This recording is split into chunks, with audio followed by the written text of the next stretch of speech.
Hello everyone, welcome to CSAT Systematically. So I am Arpit Singh and I am here to teach you CSAT. जो लोग पहले से मेरे को जानते हैं वो have been on my channel, on my Telegram channel या जिन्होंने CSAT का इंट्रोडक्शन वीडियो देखा है, so they know why they are here. बाकियों के लिए if you have landed up, सबसे पहली बार you have landed to the right place. So अपना थोड़ा इंट्रोडक्शन दे देता हूँ. I am computer science of IIT Delhi and I am good with CSAT. मेरा लास्ट ईयर 2024 में I got 177.5 in CSAT. This year in 2025, I'm expecting around, I'm expecting around 140 plus. And yeah, I also cleared prelims and mains and I appeared for the interview. So this is an initiative, free initiative. आप आइए, अगले 10 हफ्तों में मैं अच्छे से comprehensively पूरा CSAT cover करने जा रहा हूँ. We are also going to cover PYQs from the last 12 years of CSAT. इसमें most of the PYQs I will do in class, बाकी आपको असाइनमेंट्स के तौर पे मिलेंगे. So what is my expectation from you? See, if you are here, just if you don't have a copy, pen and paper, just make sure you bring that. I'll try to go from the very basics. Try to understand the concepts what I'm going to teach. आपको जो भी questions हैं, doubts हैं, आप note करते जाइए.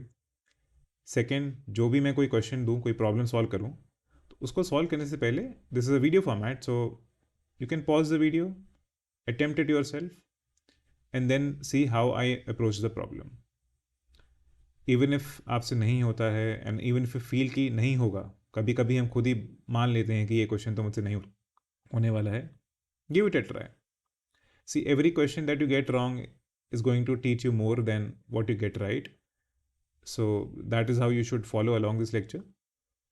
Then next at the end of the video I am going to give you an assignment. वो आपको डिस्क्रिप्शन में या पिन कमेंट में मिल जाएगा, या फिर आप मेरे टेलीग्राम चैनल पे हैं तो वहाँ पे मैं पोस्ट करूँगा असाइनमेंट.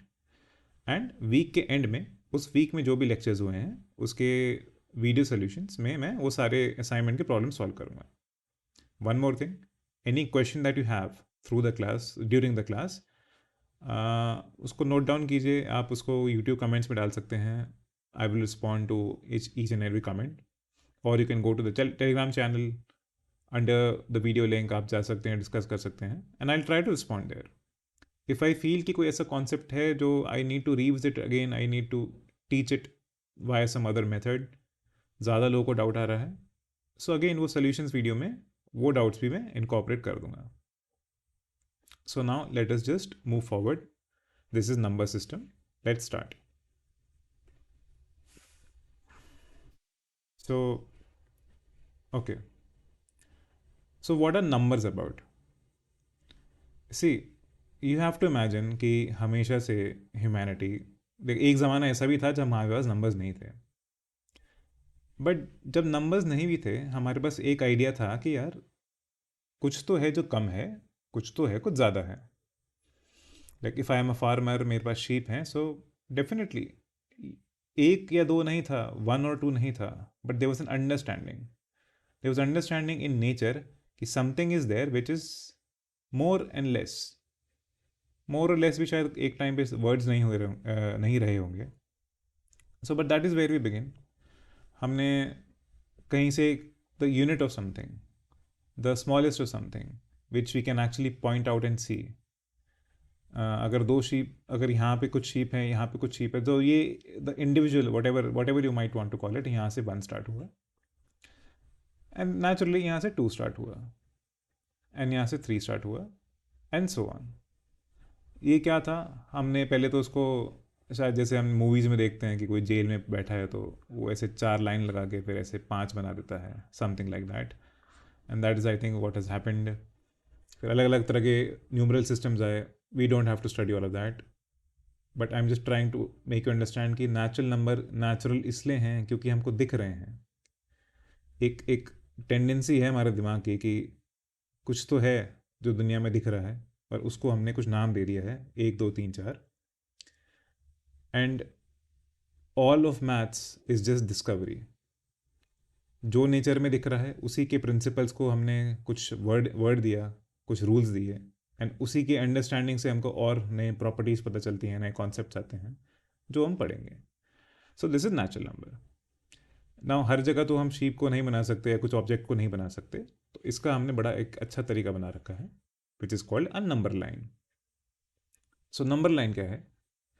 आई नो 1 है. अब इस 1 को रिप्रेजेंट कैसे करें? एंड चलो 1 से पहले हमने तो नेचुरल नंबर के बाद एक वोल नंबर भी आता है कि अगर हमको पता है कि एक कुछ है, दो कुछ है, थ्री कुछ है, तो कुछ नहीं भी कुछ होगा एंड उसको हमने ज़ीरो बोल दिया. So that is where whole number start from. And what I decide कि चलो अगर ज़ीरो से मेरे को 1 पे जाना है तो ज़ीरो से 1 की जो भी चीज़ है ना, इसको मैं एक लेंथ से डिनोट कर देता हूँ. सम यूनिट लेंथ. ये कुछ सेंटीमीटर भी हो सकता है, मीटर भी हो सकता है, कुछ वो फ़र्क नहीं पड़ता है. But like on a piece of paper और ऑन द स्क्रीन, अगर मैं इस पॉइंट को ज़ीरो बोलूँ एंड इस पॉइंट को 1 बोलूँ, तो this is a unit and इसको मैं 1 बोलूँगा ना. इससे मेरे को क्या हेल्प होती है? Now will see all the relationships. जो भी नंबर हम पढ़ते हैं, जो भी चीज़ें हम सारे कॉन्सेप्ट्स पढ़ते हैं नंबर सिस्टम में, सब कुछ यहीं से डिराइव होते हैं. Addition, multiplication, subtraction, division, factorisation, remainders, सब कुछ यहाँ से आता है. नाउ ज़ीरो एंड 1 तो है. अब 1 के बाद जो भी आता है सेम चीज़ को रिपीट करके देखो. ज़ीरो 1 को सेम चीज़ को रिपीट करूँगा तो ये 2 आता है. जिसको जो भी आता है, एक्चुअली 2 नहीं आता, जो आता है हमने उसको 2 बोल दिया बिकॉज हम ही तो ये नंबर्स बना रहे हैं. And उसके बाद जो भी आता है उसको हमने 3 बोल दिया, फिर 4 बोल दिया, 5 बोल दिया, 6 बोल दिया एंड सो ऑन. नाउ ठीक है, हम एक एक चीज़ को बोल रहे हैं, कुछ नाम दे रहे हैं, बट ये जो हम प्रोसेस कर रहे हैं, हम जो आगे बढ़ रहे हैं ज़ीरो से स्टार्ट करते करते, इस प्रोसेस का भी कुछ नाम होगा. सो एडिशन क्या है? इस नंबर लाइन पे राइट साइड मूव जब हम करते हैं, that is nothing but addition. 1 में 1 ऐड किया तो 2 हो गया, 2 में 1 ऐड किया तो 3 हो गया. एंड एडिशन मतलब वही कि 1 लेंथ ऑफ यूनिट हमने उसके राइट में और चल दिया. 3 में 1 ऐड कर दिया तो 4 हो गया and so on. This is addition. अब इसमें एक और एडिशनल प्रॉपर्टी आती है कि 3 + 1 4 है, तो 1 + 3 भी 4 है.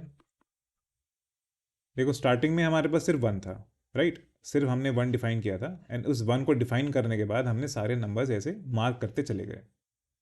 बट एक बार मेरे को 2 मिल गया, सो आई हैव टू दिस ना, like I do have this 2 thing. तो 1 में मैं 2 भी तो ऐड कर सकता हूँ. ये 1 है, इसमें मैं 2 ऐड करके 3 पहुँच जाऊँगा. या फिर या इफ़ आई हैव दिस 2, इसमें मैं 3 भी ऐड कर सकता हूँ. So 2 + 3 is 5. This is what addition is. इस नंबर लाइन में मूवमेंट इज़ एडिशन.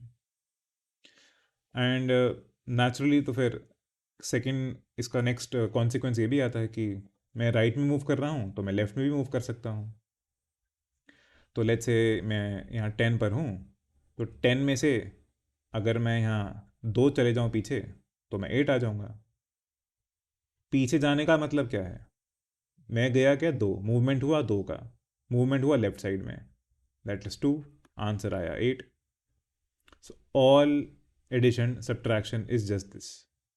इस नंबर लाइन पे मूवमेंट इज एडिशन सब्ट्रैक्शन. ठीक है, this is a good concept. अब नेक्स्ट इससे हमें क्या पता चलता है? What is multiplication? मैं आपको बताता हूँ कि 2 × 3 = 6. इसका एक्चुअली मतलब क्या है कि मल्टीप्लिकेशन इज रिपीटेड एडिशन. देखें, एक तो फर्स्ट ऑफ ऑल हम एज्यूम करते हैं कि हमेशा ज़ीरो पे एडिशन हो रहा है, अनलेस ऐसा कुछ नहीं दे रखा है कि 3 + ऐसा कुछ दे रखा हो, तब तो दैट इज़ डिफरेंट. बट 2 × 3 का हमेशा मतलब होता है कि ज़ीरो से स्टार्ट करो, 2 को ना आप 3 बार ऐड कर दो. 3 बार हमने 2 के यूनिट्स जम किए तो 6 आता है. सो 2 × 3 इज़ जस्ट 2 + 2 + 2. ये आगे काम आएगा जब when we try to understand properties, factor, divisor, remainder. ये अंडरस्टैंडिंग वहाँ काम आती है. एंड नेचुरली 2 × 3 अगर 6 आता है तो हमने रियलाइज़ किया कि 3 × 2 भी 6 आता है. एंड सो हम इसको ऐसे 3 + 3 भी जाएंगे तो भी 6 पहुँचेंगे. So this is multiplication. अब नाउ मल्टीप्लिकेशन आ गया है, so naturally what comes next? Okay, what comes next is comes next is divisors. But before we come to divisors, since you are still all fresh, मैं एक benchmark test लाया हूँ. So, okay, what is this benchmark test about? See, CSAT is not just about concept हमको समझ आता है, हमको approach पता है हर प्रॉब्लम की. नेचुरली इफ़ यू रिमेंबर कि हम 10th क्लास में जिस तरह से सॉल्व करते थे, जब मैंने भी बहुत टाइम बाद यूपीएससी प्रिपरेशन स्टार्ट की, मेरे को रियलाइज़ हुआ कि मेरी वो स्पीड नहीं है कैलकुलेशन की. सो सारे कॉन्सेप्ट्स मेरे को भले ही पता हूँ, but if I am taking too much time to solve simple questions, simple calculations, it is not going to work out. चलो मेरे केस में अगर मेरे कॉन्सेप्ट बहुत स्ट्रॉन्ग है तो अगर कैलकुलेशन स्पीड ठीक भी है तो काम चल जाएगा. But let's say if you are spending around 2.5 minutes every question, naturally अगर आप उसको 2 मिनट में कन्वर्ट कर देंगे, so that if you attempt 20 questions, अब 30 सेकेंड्स अब में कम कर देंगे, so that's so much time, that's 10 minutes of time. So this is what the benchmark test is about. So what I'm going to do is I'm going to press next and आपको कुछ questions दिखेंगे, and उसके बाद I'll just say go and you pause the video. There will be 6 questions in all. आप उन 6 questions को solve कीजिए with a timer. सो अगर अब आपके पास कुछ टाइम करने का भी डिवाइस नहीं है, just bring your device, bring anything that you can do to time yourself. Spend whatever minutes it takes you to solve दो 6 questions and then resume the video. उसके बाद आपको answers दिखेंगे. उसके बाद मैं बताता हूँ आपको कैसे मार्क करना है. सी ये आइडिया में कहाँ से आया? क्रिकेट में कुछ टाइम पहले एक योयो टेस्ट आया था. For some years it has been there. उसमें क्या है, एक बस भागने का टेस्ट है. अब जल्दी जल्दी एक डिस्टेंस को आगे पीछे भागते हैं cricketers. And on one hand you can say कि उसका that has nothing to do with cricket, but on the other hand it has everything to do with cricket. Running forms a part of obviously batting, fielding and your overall fitness. Similarly आपकी calculation speed forms a part of everything that you do in this exam. This is a benchmark test. हर हफ्ते होगा and you are going to improve every week. But कितना improve करना है, आप improve कर भी रहे हैं कि नहीं, this is what is for. इस टेस्ट का यही पर्पस है. So I just show you the questions and then just pause the video and solve. So 3, 2, 1 go.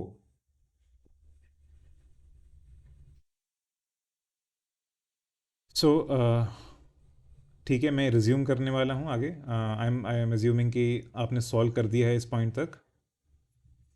And let's see. या सो ये इनके आंसर्स हैं. मैंने अभी सॉल्व नहीं किया है बिकॉज इसमें सॉल्व करने का ज़्यादा कुछ है नहीं. 119 + 212 करेंगे तो आएगा कुछ 331 आएगा. मेरे को पता है, मैंने पहले सॉल्व कर रखा है. 43 आएगा तो ये आएगा. इसको डिवाइड करेंगे तो रिमाइंडर 7 आएगा. इसका आंसर 1/3 है. इस वाले 4th क्वेश्चन में actually you don't have to solve the equation. आपने कर दी है तो दैट इज़ ऑल्सो फाइन. इसमें यही था कि ए ने अपना 1/3 पैसा बी को दिया. अब बी का जो 1/4 पैसा है उसने +2 सी को दिया, तो सी के पास कितना हुआ 2 + 1/3 × 1/4 of A, which is like 1/12 of A, which is also 5 times of D. यही इक्वेशन यहाँ पे बता रही है. इस इक्वेशन को सॉल्व करेंगे तो ये आंसर आना चाहिए. एंड चलो ये वाला क्वेश्चन मैं लास्ट वाला थोड़ा बता देता हूँ. सी, अगर आपसे कोई क्वेश्चन नहीं हुआ है, इट्स ओके. ये बेंचमार्क टेस्ट था. You will improve. अच्छी बात है, नहीं हुआ है तो मतलब आगे तो इम्प्रूवमेंट और भी ज़्यादा मिलेगा. अगर कोई आपसे क्वेश्चन गलत हुआ है तो अपने जो फाइनल आपका स्कोर है ना, उसमें +1 मिनट कर दीजिए. सो आपने 6 क्वेश्चन में कुछ टाइम किया होगा अपने आप को.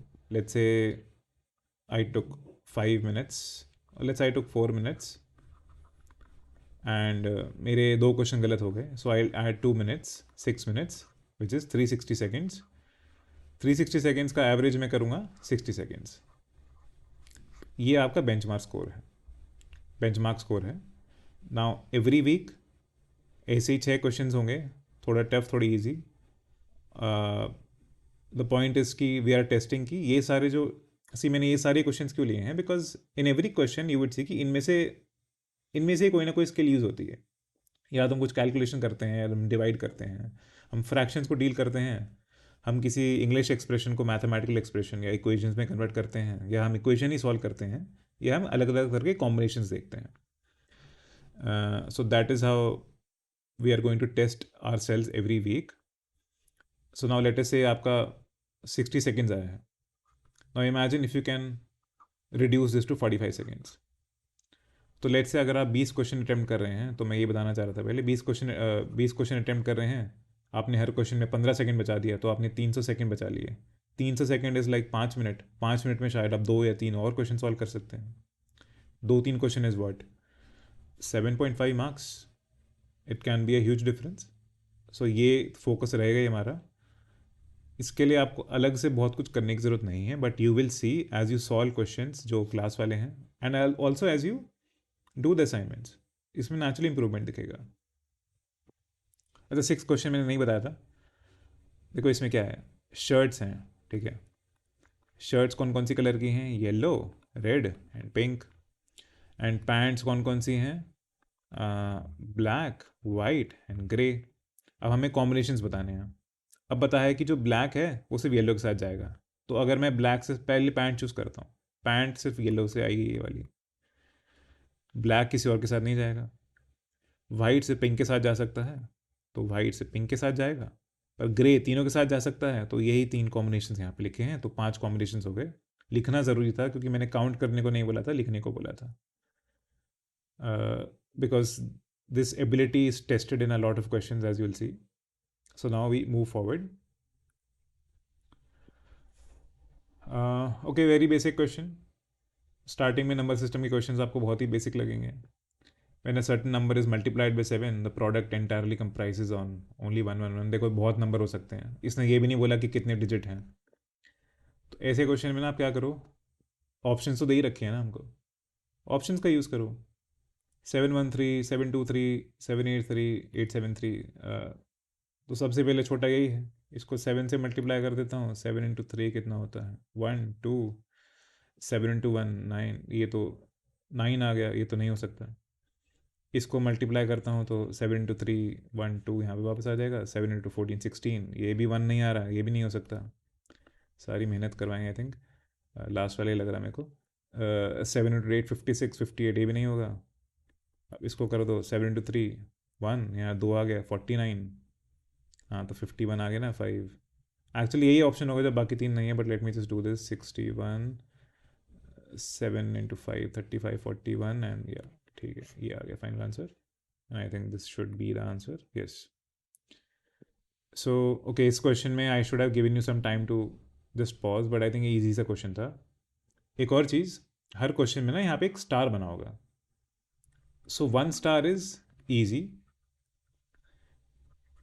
2 star is medium, 3 star is hard, and कुछ क्वेश्चन ऐसे भी हैं जिसमें 4 स्टार मिलेंगे आपको. This is very hard. So ये क्लासिफिकेशन आपको लेक्चर्स में एंड असाइनमेंट्स दोनों में मिलेगा. इसका पॉइंट क्या है कि देखो, इजी मीडियम मैंने कैसे बनाया है. फर्स्ट ऑफ ऑल, कॉन्सेप्ट कितने यूज़ हो रहे हैं. जैसे इस क्वेश्चन में एक ही कॉन्सेप्ट है, मल्टीप्लिकेशन, राइट. अब इसमें मल्टीप्लिकेशन के बाद कुछ रिमाइंडर भी पूछता है, तो 2 कॉन्सेप्ट हो गए. सो जहाँ एक ही कॉन्सेप्ट यूज़ हो रहा है और वो कॉन्सेप्ट सिंपल है. फॉर एग्जाम्पल PNC का कोई परमिटेशन कॉम्बिनेशन का क्वेश्चन हो सकता है, उसमें भी कॉन्सेप्ट एक ही यूज़ हो रहा होगा. बट वी हैव सीन कि PNC थोड़ा डिफ़िकल्ट है, दैट कॉन्सेप्चुअल अंडरस्टैंडिंग उसकी डिफ़िकल्ट होती है. सो उसको मैं 2 स्टार दूंगा. अब नाउ लेट्स से यही क्वेश्चन है मल्टीप्लिकेशन का, बट मैंने पूछ लिया 11865 × 389. अब इसमें कॉन्सेप्ट तो एक ही है, बट ये टाइम टेकिंग है. This is a time taking ridiculous question. इसमें मैं 4 बना दूँ तो this will become a very hard question, because remember this is a timed exam. So ऐसे क्वेश्चंस हार्ड होते हैं जिसमें या तो टाइम ज़्यादा लगता है, या रफ स्पेस ज़्यादा लगता है, या मल्टीपल कॉन्सेप्ट्स हैं, डिफ़िकल्ट टू, वो इंट्यूशन डिफ़िकल्ट आती है. And finally very hard questions जो हैं, दीज आर क्वेश्चन जो सॉल्व करने लायक नहीं हैं. या आई मीन देयर नॉट, मतलब ऐसे कुछ क्वेश्चंस हैं रिसेंट ईयर्स में आ रहे हैं, आप इनको सॉल्व करेंगे आपके 3-4 मिनट निकल जाएंगे. And even then it's, you are not sure कि आपका आंसर सही है कि नहीं. But anyways very hard question तो मैं कवर करूँगा एक क्लास में. It is best that we can just learn from them. Okay, moving on. So devices factors की बात हो रही थी. ओके,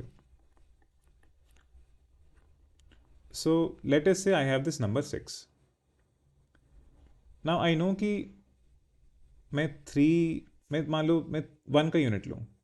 क्या मैं 1 को रिपीट कर करके 6 तक पहुँच सकता हूँ? यस.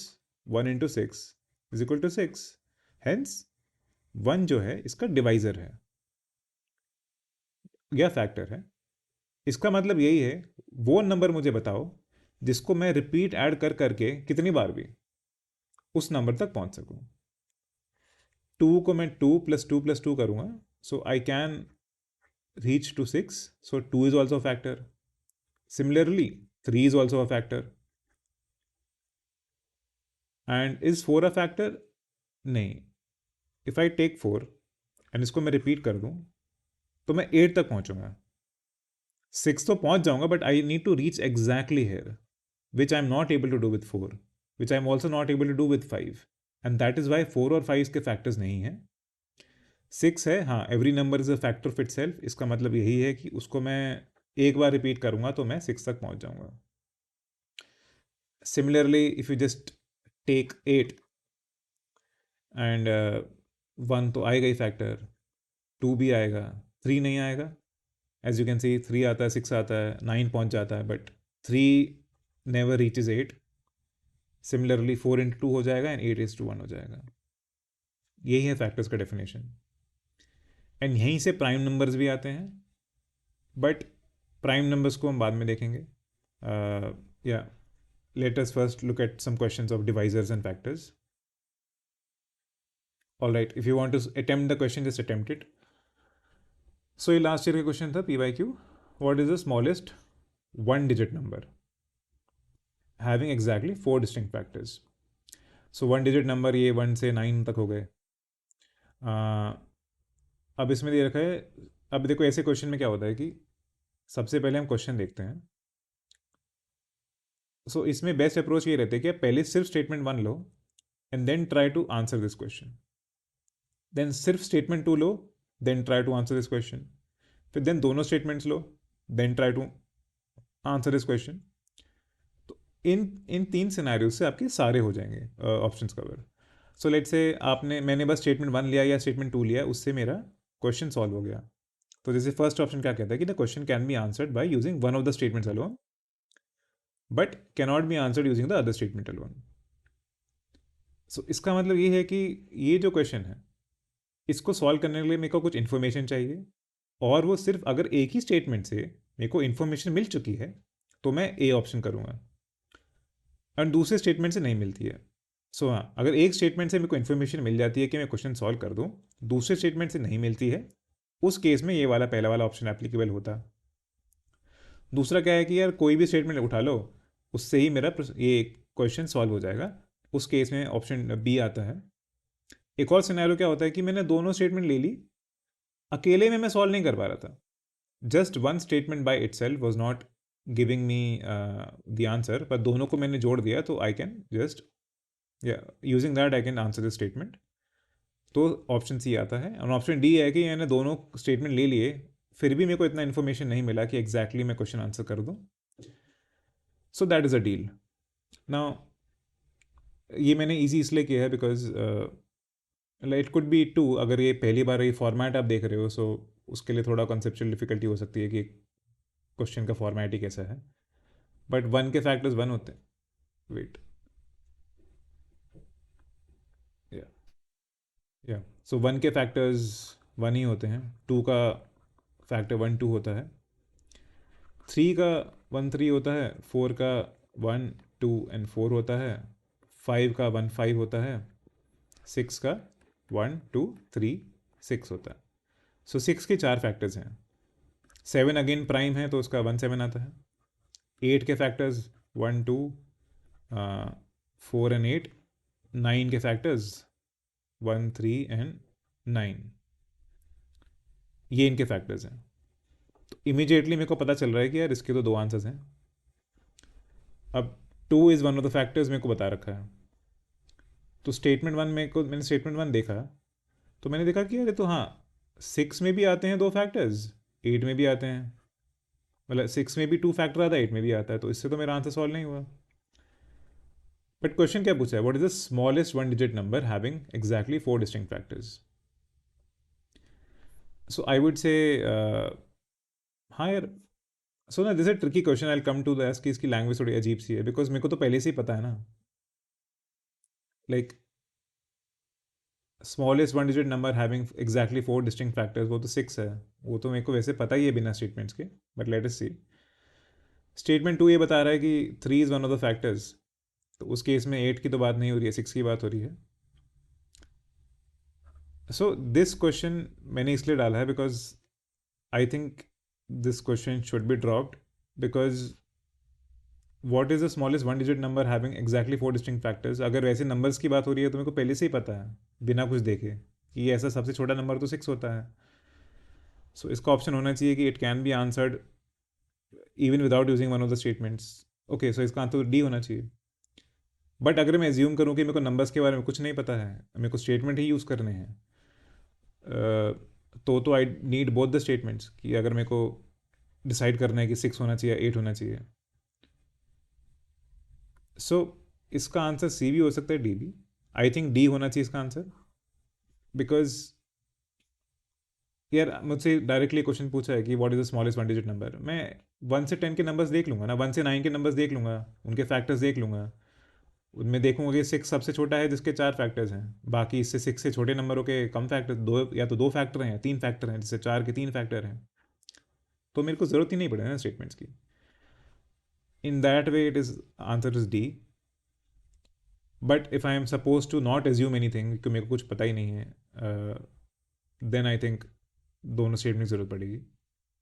सो लेट्स सी जो भी होता है इसका, but this is how you think, this how you think this इस तरह के क्वेश्चन में। एंड ऑल्सो इस केस में फैक्टर्स कैसे काउंट करने था, ये सिंपल ही अप्रोच थी। ना एक और क्वेश्चन ये था, सो पैरिटी ऑफ एक्सप्रेशंस, आपको एक कॉन्सेप्ट बता देता हूँ। सो कोई भी एक्सप्रेशन होता है, लेट्स से 2+3 इंटू 7+11, ये कुछ एक्सप्रेशन है। सो हर एक्सप्रेशन का एक या तो दो चीज़ें होती हैं, या तो ऑड होगा या इवन ना। ऑड क्या होता है कि 2 इसका डिवाइज़र है, तो मतलब 2+4, 2, 4, 6, 8, 10 इस सीरीज़ में कोई नंबर है तो वो इवन नंबर हो गया। अदरवाइज जो ये 1, 3, 5, 7, 11 ये सारे नंबर्स हैं, ये ऑड नंबर्स हैं। That is only that is only concept कि 2 डिवाइज़र है कि नहीं। एंड पैरिटी यही पूछती है कि यार ये जो भी एक्सप्रेशन आ रहा है ये इवन आता है या ऑड आता है। तो अब ना इसमें ना कुछ कॉन्सेप्ट समझने की ज़रूरत है। मान लो मेरे पास एक इवन नंबर है, एक ऑड नंबर है।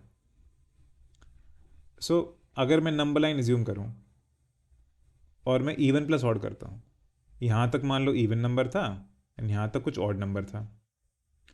सो ये पूछा है कि ओके, इवन प्लस ऑड जो हो गया, इवन प्लस ऑड मान लो मैं, हाँ, this thing is actually even plus odd, मतलब मैंने इवन एक नंबर लिया, उसमें कुछ ऑड नंबर ऐड कर दिया नंबर लाइन पे। अब ये तो 2 से डिवाइड हो ही जाएगा, क्योंकि that is the definition of even. तो मैं 2 से डिवाइड करते करते, मतलब 2 को चलते चलते यहाँ तक पहुँच गया हूँ। एंड क्योंकि ये वाला ऑड बच गया, जितना डिफरेंस है बाय डेफिनेशन, ऑड का मतलब ये है कि मैं ये या तो 2 के किसी नंबर से या तो एक बड़ा है या एक छोटा है, लाइक इवन नंबर से बड़ा है एक छोटा है। So even plus odd number जो भी होते हैं वो हमेशा ऑड आते हैं। इवन प्लस इवन नंबर जो होते हैं वो हमेशा इवन आते हैं, बिकॉज अगेन दो मैंने इवन नंबर्स नंबर लाइन पर रख दिए, इंडिविजुअली दोनों कवर हो रहे हैं 2 से, 2 से मैं कवर कर सकता हूँ चल चल के, तो दोनों को भी कर दूंगा। ऑड प्लस ऑड में क्योंकि ये जो दोनों नंबर आते हैं किसी इवन नंबर से एक बड़ा होगा या छोटा होगा, मतलब तो ये हमेशा इवन आता है। सो सो नेचुरली ये तो ऐसे हो गया। अब इसको एक और सोचने का तरीका होता है, instead of doing all this number line, ठीक है ये तो समझ आ गया, but this is like very complicated. So जब भी आपको कोई इवन नंबर मिले, लेट्स से पी क्यू और दे रखा है, तो इसको लिख दो, वेट, इसको लिख दो ऐसा कुछ, 2 into, what is this happening, yeah, 2 into, I think ये ऊपर जाता हूँ तो कुछ गड़बड़ होती है इसमें, 2 into some k+1, बिकॉज ये ऑड नंबर है ना, किसी 2 into k कोई इवन नंबर होगा, उसमें 1 ऐड कर दो तो हम ऑड नंबर पे पहुँच जाएंगे। क्यू को हमेशा मैं लिख सकता हूँ 2 into, लेट्स से k, ऐसा into l+1। आर और एस इवन दे रखा है, तो आर को मान लेता हूँ मैं 2 into m, एस को मान लेता हूँ मैं 2 into n। नाउ अब इन पे मैं कुछ ऑपरेशन करूँगा तो मेरे को पता चल जाएगा कि ये ऑड होता है इवन होता है। सो मैंने एडिशन में तो हमने सारे सिनेरियोज कवर कर लिए थे। मल्टीप्लिकेशन में कुछ सिनेरियोज होते हैं, इवन इंटू ऑड हमेशा इवन नंबर आता है। पॉइंट बीइंग कि अगर जैसे 2k+1 है, उसको मैंने 2m से मल्टीप्लाई कर दिया, तो ये क्या होता है, 4mk हो जाता है प्लस 2m हो जाता है, तो दोनों में 2 आ रहा है ना, तो ये दो इवन नंबर का सम हो गया, तो ये अपने आप में इवन आ जाएगा। सिमिलरली ऑड और ऑड नंबर का मल्टीप्लिकेशन हमेशा ऑड आता है, and even and odd number, even number का मल्टीप्लिकेशन हमेशा इवन आता है। सो ये 6 सिनेरियोज हैं, and if you look at it, आप नंबर लाइन से समझ सकते हैं, या फिर आप इस फॉर्म में जब हमने 2k+1 2m इस तरह से लिखा हुआ है उस फॉर्म से समझ सकते हैं। I think these are fairly understood. So ऐसे क्वेश्चन में देखो सिंपली बस यही करना था, p दे रखा था ऑड, r दे रखा था इवन। सो ये था odd minus even, odd minus even, अगर ऑड प्लस इवन ऑड होता है तो ऑड माइनस इवन भी ऑड होगा, सो ये पूरा ऑड हो गया। ऑड का square, odd into odd, odd हो गया, इंटू क्यू इंटू एस। अब देखो एक्चुअली सिंपल सा ही था ये, हमको ज़्यादा सोचने की ज़रूरत नहीं थी, because S is even, S even है, तो इस पूरे एक्सप्रेशन में एक मल्टीप्लिकेशन हो रहा है किसी इवन नंबर से, तो ये पूरी चीज़ इवन होगी। तो ये तो बात सही है। सेकेंड स्टेटमेंट में क्या दे रखा था कि इसमें भी एस इवन, यहाँ पे एस से मल्टीप्लिकेशन हो रहा है, so this is also correct. Third statement में p प्लस एस दे रखा है, p is odd, r is even, so odd plus even, so p plus S हो गया, ये ऑड हो गया। q प्लस आर क्या हो गया, q is again odd, r is even, तो q plus R is odd plus even, ये पूरी चीज़ ऑड हो गई। ऑड नंबर का स्क्वायर हो गया, तो ऑड इंटू ऑड, यहाँ पे एक और ऑड, तो ये चीज़ पूरी ऑड हो गई, तो थर्ड स्टेटमेंट भी सही है, and that is why the answer is D. Again जैसे जैसे मैं क्वेश्चन सॉल्व कर रहा हूँ, just before I start solving it, you can just pause and try to do it yourself. Okay, so एक और कॉन्सेप्ट यहाँ पे है, so this will be helpful आगे हम जब डिजिट पजल्स करते हैं। ऐसे कुछ क्वेश्चंस आपने देखे होंगे कि एक्स वाई जेड कुछ डिजिट है, उसमें कुछ 1 into p कुछ ऐड किया है, कुछ कुछ आ गया, कुछ कुछ ऐसे क्वेश्चंस आते हैं। Will cover that in detail, but I just want to make you understand कि व्हेन आई राइट दिस, इसका इवेंचुअली लाइक अंदर से मतलब यही होता है कि this is equal to 3 into 10 + 1। See, decimal system जो है, it is based on this foundation that I can write numbers from 1 to 9, उसके बाद मैं इसको ज़ीरो कर देता हूँ एंड इसको मैं 1 0 लिख देना। इसका मतलब यही है कि एक 10 नंबर का कलेक्शन मेरे पास बन गया है। अब अलग से काउंट करते हैं, सो देन 1 आएगा, 2 आएगा, ऐसे ऐसे करके 19 आएगा। अब इसमें एक और ऐड करता देता हूँ, तो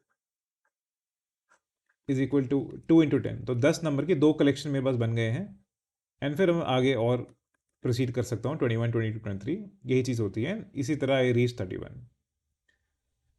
सिमिलरली 99 में एक 1 ऐड कर दो, सो 100 का मतलब यही है कि 100 नंबर की एक कलेक्शन है मेरे पास, 200 में मतलब है कि 100 नंबर की दो कलेक्शन है मेरे पास, एंड सो ऑन। सो जब भी आपको कोई भी नंबर दिखे, यानी काफ़ी क्वेश्चन में हेल्पफुल होता है, आप इसको यही समझो 3 into 100 + 5 into 10 + 9। इनफैक्ट हम जो बचपन में वो एडिशन करते थे, जैसे या इसमें जो एडिशन होता था, इसमें यही मतलब होता था कि 9 + 3 तो 12 हो गया।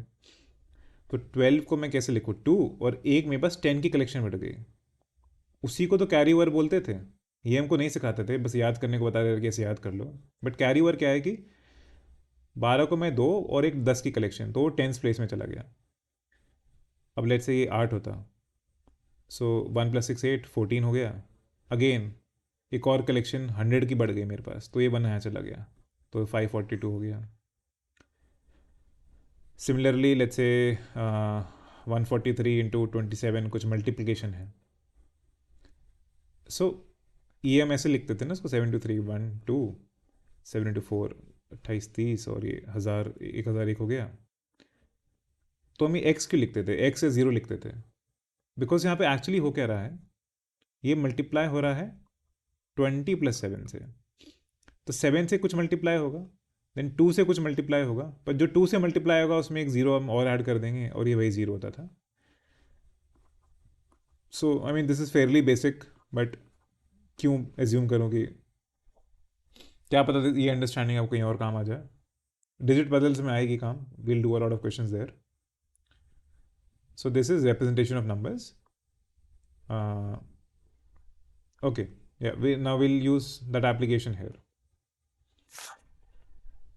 So you can try this question on your own first of all. So okay, इस क्वेश्चन ने पूछा क्या है, what is the number of fives used in numbering a 260 page book? तो 1 से 260 तक हमारे पास पेजेस हैं। 1 आता है, 2 आता है, 5 आता है, देन 9 आता है, 10 आता है, 11 आता है, 15 आता है, देन 25 आता है, एंड सो ऑन। देन जब मैं 50 तक पहुंचता हूँ तो 50, 51, 52, 53 ऐसे बहुत नंबर्स आते हैं। तो ऐसे तो ये बहुत मुश्किल हो जाएगा। इसको एक तरह से सॉल्व करने का तरीका ये है कि सबसे पहले मैं देख लेता हूँ नंबर ऑफ यूनिट डिजिट 5। देखो कोई भी नंबर है, जैसे मैंने सारे नंबर देखे 1 5 15 25। अब 50 51 में या तो मैं इसको दोनों को साथ साथ काउंट करता रहूँ, या पहले मैं सबसे पहले वंस प्लेस वाले काउंट कर लेता हूँ। इसमें बस मेरे को 55 काउंट करना होगा। सिमिलरली 155 में मेरे को सिर्फ ये वाला 5 काउंट करना होगा, because I am only counting the ones जो वंस द यूनिट डिजिट पे है। सिमिलरली अगर 500 मान लो ये 500 समथिंग पेज की किताब होती है, तो इसमें भी मैं बस एक बार काउंट करता। So number of 5 unit digit 5 कितने हुए? देखो 5 में आएगा, 15 में आएगा, 25 35 ऐसे ऐसे आएगा। इनफैक्ट 0 से 10 में एक बार आया, 11 से 20 में एक बार आया, एंड 250 से 260 के बीच में एक बार आया। तो 26 बार आ चुका है। सो 26 times it has come in the unit digit place. Now number of tens digit 5 कितना हुआ? अगेन टेंस डिजिट कब आता है? 50 से लेके 59 तक आता है। ये तो हमको पता है 10 नंबर है, तो 10 बार यहाँ पे आ गया। सिमिलरली अब 150 से 159 तक गए होंगे, तब भी 10 बार आया होगा टेंस डिजिट में, तो 10 ये आ गया। प्लस 250 से 259 तक भी ये टेंस डिजिट में 10 बार आया होगा, तो 30 हो गया। हंड्रेड्स डिजिट में कितनी बार आया? एक बार भी नहीं, बिकॉज ये 260 पेज की किताब है। सो इसका आंसर इज 30। तो final answer is 30 + 26 which is 56, and that is the answer.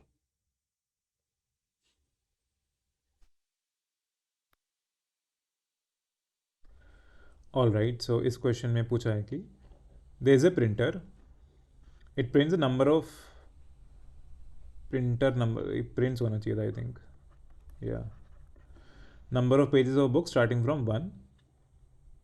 ठीक है, तो 1 से स्टार्ट हुआ, कितने पेज है हमको नहीं पता, बिकॉज यही पूछा गया है। कोई n नंबर ऑफ पेजेस हैं, but total number of digits जो यूज़ हुए हैं वो इतने सारे यूज़ हुए हैं।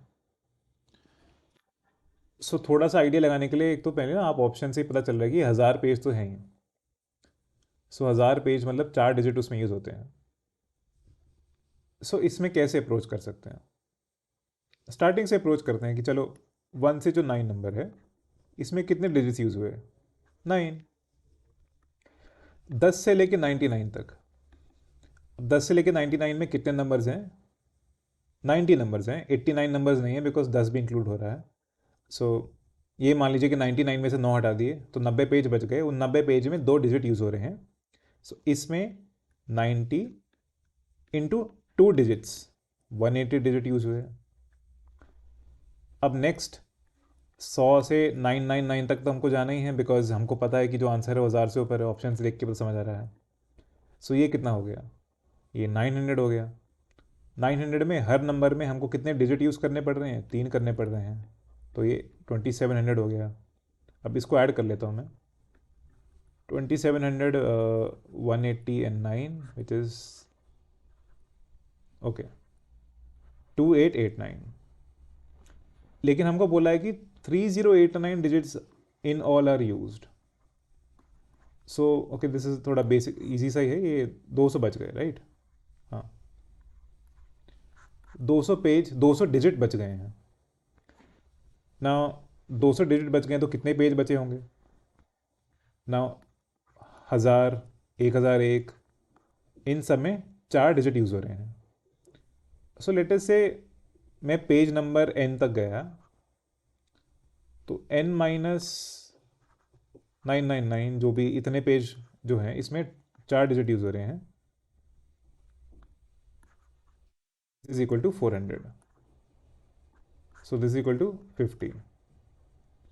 n क्या हो गया? n is equal to 50 plus 999 1049।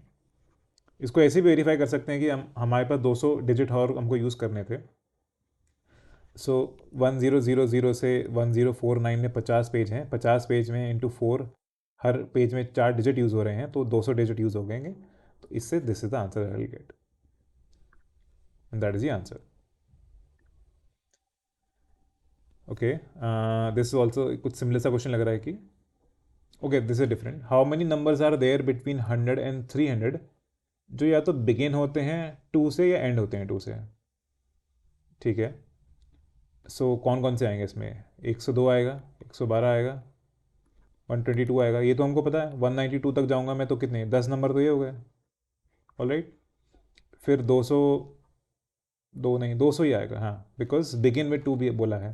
201, 202, ये कहाँ तक जाएगा? 299 तक।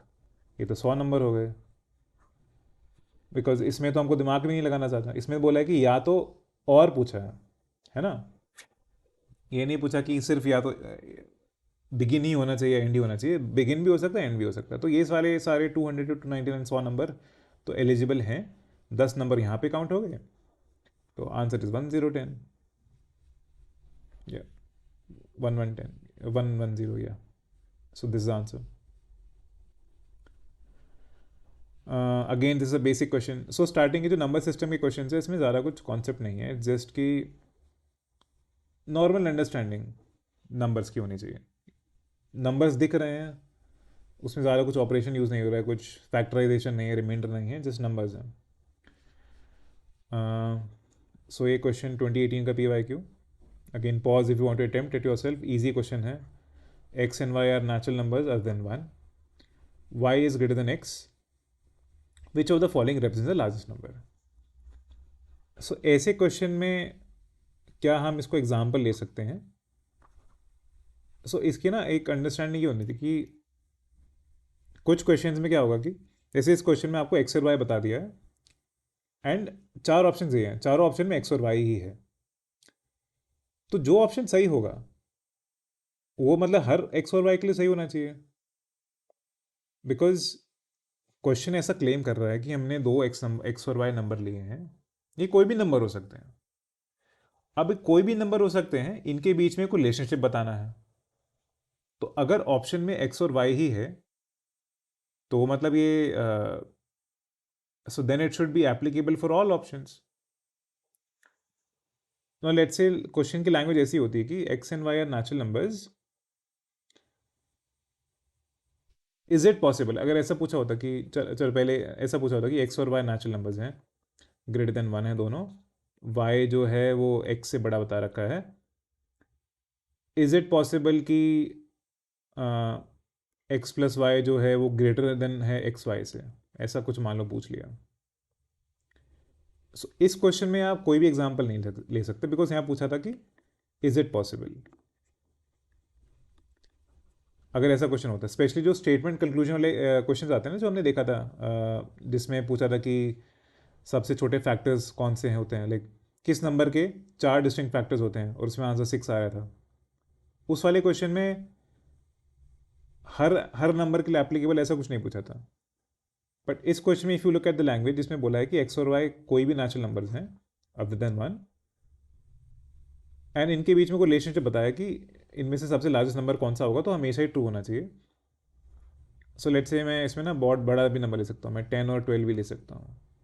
तो एक्स वाई तो 120 हो जाएगा, ये 5/6 हो जाएगा, ये 6/5 हो जाएगा, एंड एक्स प्लस वाई कितना, एक्स प्लस वाई कितना हुआ, 22/120।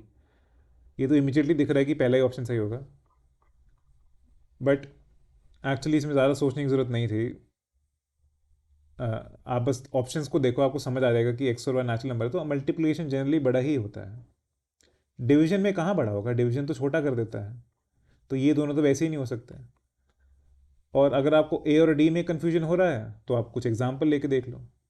2 3 भी देखोगे तो 6 आएगा यहाँ पहले वाले में, और नीचे में आएगा 2 + 3 5/6। मतलब ये तो पॉसिबल है ही नहीं कि ये बड़ा हो, एक्स और वाई बड़ा होगा। And so this is not, somebody might get confused in the language itself, but this is an easy question overall.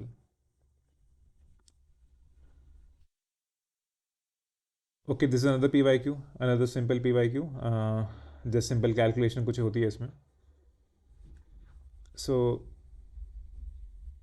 इसमें बस आपको थोड़ा ये पता होना चाहिए, like if someone does not watch cricket at all, fastest run scorer का क्या मतलब है, देखो, number of runs upon number of balls, ठीक है। ये जो रेशियो है वो जितना ज़्यादा होगा, वो उतना कोई प्लेयर फास्ट स्कोर कर रहा है। तो हमको बस ये देखना है, हमको क्या बता रखा है कि प्लेयर हैं ABCD, दोनों के चारों प्लेयरों के फर्स्ट इनिंग में कुछ स्कोर हैं, फर्स्ट इनिंग में कुछ बॉल्स के लिए हैं, सेकेंड इनिंग में कुछ स्कोर है, सेकेंड इनिंग में कुछ बॉल्स के लिए हैं। The only confusion that can happen in this is कि someone has no idea about cricket at all and it is possible. तो थोड़ा they might get confused कि क्या पूछा जा रहा है, बट इसमें कैलकुलेट ये करना है कि ए के लिए मेरे को टोटल रन देखने हैं। ए ने टोटल रन्स बनाए 61 + 14, एंड टोटल उसने बॉल्स के लिए 99 + 76, तो ये हो गया 75/175। बी ने कितना किया, 5 रन बनाया, 50 यहाँ बनाए 55, और 12 और 85 97। सी ने कितना बनाया 15 + 20 35, और बॉल्स उसने खेली 125। तो इसमें ना एग्जैक्ट सॉल्व करने की ज़रूरत नहीं है, बिकॉज आपको ऑलरेडी दिख रहा होगा कुछ पैटर्न सा। तो डी ने 25 रन बनाए 105 बॉल में। तो मैंने क्या बोला, ये रेशियो सबसे बड़ा होना चाहिए, एंड डायरेक्टली आप बोल सकते हो कि बी का सबसे बड़ा लग रहा है, बिकॉज ये हाफ से कम है, राइट। 175 का हाफ कितना होगा, 87.5, उससे कम है।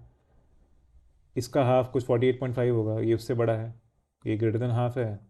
ये तो बहुत ही छोटा लग रहा है, ये भी बहुत छोटा लग रहा है।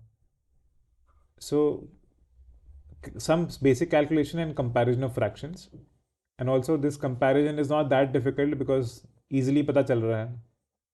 अगर लेट्स से ये 105 होता, कुछ ऐसा होता, तो थोड़ा सा आपको और कैलकुलेशन करनी पड़ती। So the same question, the same concept can be made hard. थोड़े नंबर्स चेंज हो जाएं, ये बहुत पास पास आ जाए। अब लेट्स से 55/97 की जगह 54/99 कुछ आ रहा है, तो थोड़ा सा आपको कैलकुलेट करना पड़ेगा कि इसमें कौन बड़ा है। But in this particular question the numbers are easier to compare, so the answer is B. All right, now let us move to prime numbers. Just a second.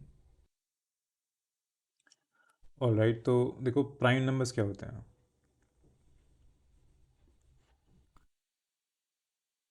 हमने देखा था कि फॉर एनी नंबर, अगर वो किसी number से divide हो पाता है, इन द सेंस कि कोई और नंबर को आप रिपीट करते रहो नंबर लाइन पे and you will reach that number. So that is a divisor of it और a factor of it. One तो ऑब्वियसली देखो, हर नंबर वन से तो ऑब्वियसली हम we can reach it because वो डिफाइन ही ऐसे हुए हैं. तो वन जो है is a factor of every number, of all numbers. और कोई जो नंबर है वो अपने आप का फैक्टर तो हो गई. भाई अगर मैं 6 पर हूँ तो 6 को मैं 6 से तो पहुँच ही सकता हूँ ना, बाय डेफिनेशन इटसेल्फ. तो ठीक है, मतलब यही every number is a factor लिख लीजिए, लिखना है तो every number factor of itself. तो ये दो फैक्टर तो आपको हर नंबर के मिलेंगे. वन के केस में इसलिए बोलते हैं कि उसका एक ही फैक्टर है बिकॉज वन इज़ वन, मतलब it is a factor of itself only, और उससे कुछ छोटा है भी नहीं. बाकी हर नंबर के दो फैक्टर तो होते ही हैं. बट कुछ नंबर्स के और कोई और फैक्टर नहीं होता, उसी को हम प्राइम बोलते हैं. 3 को मैं 2 से रीच नहीं पहुँच 2 से नहीं पहुँच सकता हूँ. 5 को मैं किसी और नंबर से नहीं पहुँच सकता हूँ. And you can have this question कि ऐसा क्यों है, कि क्यों कोई और नंबर से मैं 5 पे नहीं पहुँच पा रहा हूँ. एंड इसका आंसर यही है कि ये जो चीज़ है ना, दिस प्राइम नंबर का कॉन्सेप्ट, ये हमने बनाई नहीं है, we have discovered this. Imagine कि हमने देखो हमने क्या किया था, हमने एक नंबर लाइन ली थी, हमने एक लेंथ को रिपीट किया, और उसको रिपीट करने के बाद हमको पैटर्न्स मिले. सो यही मैं sense, I want you to have this sense कि ये ना this concept of prime number, जितने भी कॉन्सेप्ट है, जितने भी रिलेशनशिप्स हैं, ये हम डिस्कवर करते हैं. एंड तभी इतने हज़ारों सालों में like humanity manage to come up with these concepts. और यही मैं बता रहा था पिछले वाले वो सी सैट के इंट्रोडक्शन वीडियो में कि इसलिए थोड़ा मुश्किल भी होता है थोड़ा इंटरनलाइज करना. सो आई वॉन्टेड टू रिमेंबर कि इसमें ना it's not more of a reason. मतलब इसमें अगर मैं पूछूंगा कि कितने प्राइम नंबर्स हैं, कोई तरीका है क्या, कोई ट्रिक है क्या प्राइम नंबर्स की, तो प्राइम नंबर्स निकालने की ना कोई ट्रिक इसलिए नहीं होती बिकॉज इसका कोई रूल है नहीं, बस हमको मिल गए ऐसा. वी समहाउ फाउंड कि ऐसा ट्रू है दुनिया के बारे में कि आप नंबर लाइन्स बनाओ तो ऐसे आपको प्राइम नंबर्स मिलेंगे. सो प्राइम नंबर्स होते कौन कौन से हैं ये आपको याद होने चाहिए, स्पेशली जो 100 से नीचे हैं. बिकॉज ऐसे बहुत सारे क्वेश्चंस हैं जिसमें a prime number is there, and अगर आपको पता है वो प्राइम नंबर है या आपको पता है कि ये प्राइम नंबर नहीं है, so the question becomes easier. So naturally निकालने का तरीका यही होता है कि आप हर नंबर से डिवाइड करो. फॉर एग्जाम्पल अगर लेट्स से 51 एक नंबर है, ये प्राइम है कि नहीं, इसके लिए आप क्या करोगे, आप देखोगे अच्छा 2 से डिवाइड होता है, 2 इसका डिवाइज़र है कि नहीं, इन द सेंस कि कोई और इसका डिवाइज़र है कि नहीं. अगर 1 और 51 के अलावा कोई और मेरे को इसका डिवाइज़र मिल गया तो ये प्राइम नहीं होगा. सो नेचुरली हम देखते हैं कि अच्छा 3 तो इसका डिवाइज़र है, so this is not a prime. Similarly 91 जो होता है, आप जाओगे इसका 2 फैक्टर नहीं है, 3 फैक्टर नहीं है, 5 फैक्टर नहीं है, 7 फैक्टर होता है इसका. दिस इज 7 into 13, सो ये भी प्राइम नंबर नहीं है. सो प्राइम नंबर है कौन कौन से, ये एक्चुअली या सो 100 के अंदर ना ये सारे प्राइम नंबर्स हैं. सो 4 4 8 10 12 3 15 और 4 19 एंड 6 25. सो 25 प्राइम नंबर्स हैं अंडर 100. एंड देखो इनके ना आप थोड़ा देख लो इनको, ये आपको पता होने चाहिए. नहीं भी पता होंगे तो आप कैलकुलेट कर सकते हो, आप हर एक नंबर से डिवाइड करके, हर छोटे प्राइम नंबर से डिवाइड करके देख सकते हो कि अच्छा इसका तो कोई और डिवाइज़र आ ही नहीं रहा है. सो कोई और डिवाइज़र नहीं आ रहा है तो ये नेचुरली प्राइम होगा.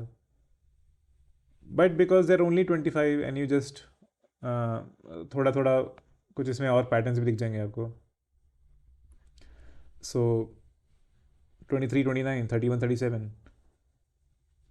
सो ओके, एक पैटर्न इसमें होता है कि एवरी प्राइम नंबर जो 2 और 3 से बड़ा होता है, it is of the form of 6 का कोई मल्टीपल +-1.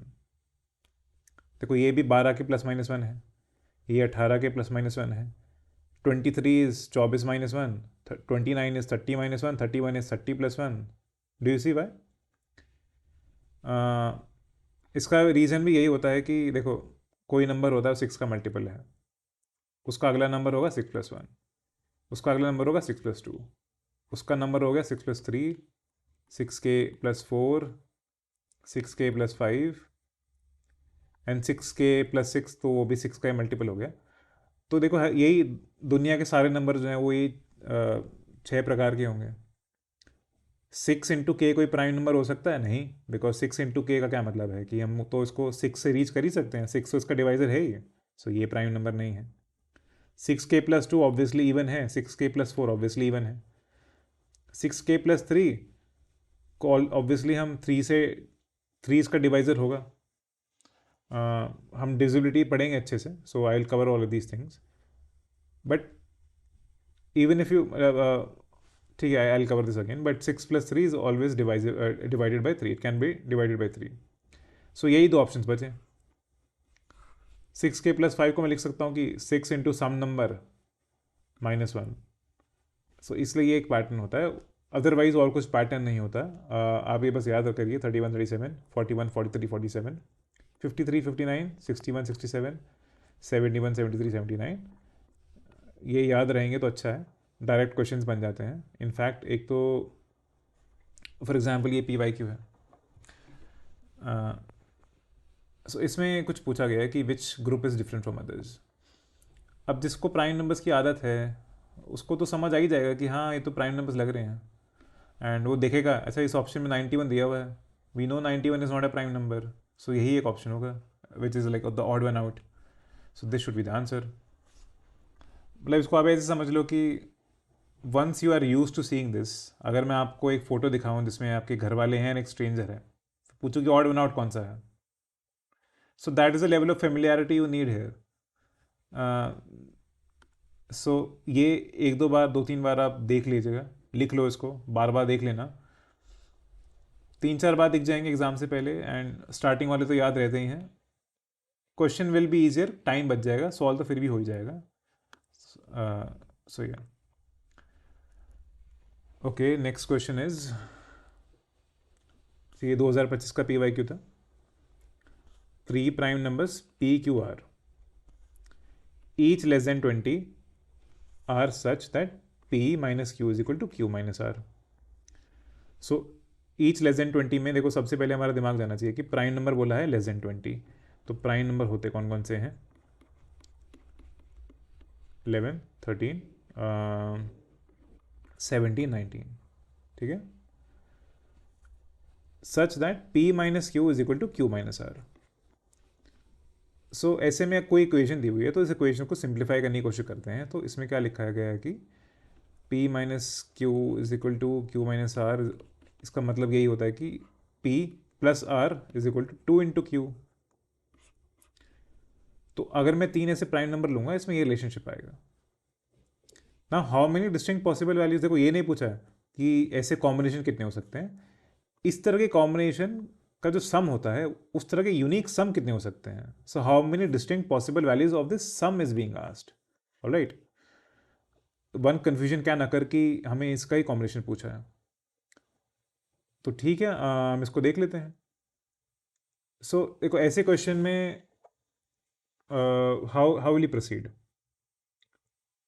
सो ऐसे क्वेश्चन में हमेशा व्हाट यू ट्राई इज कि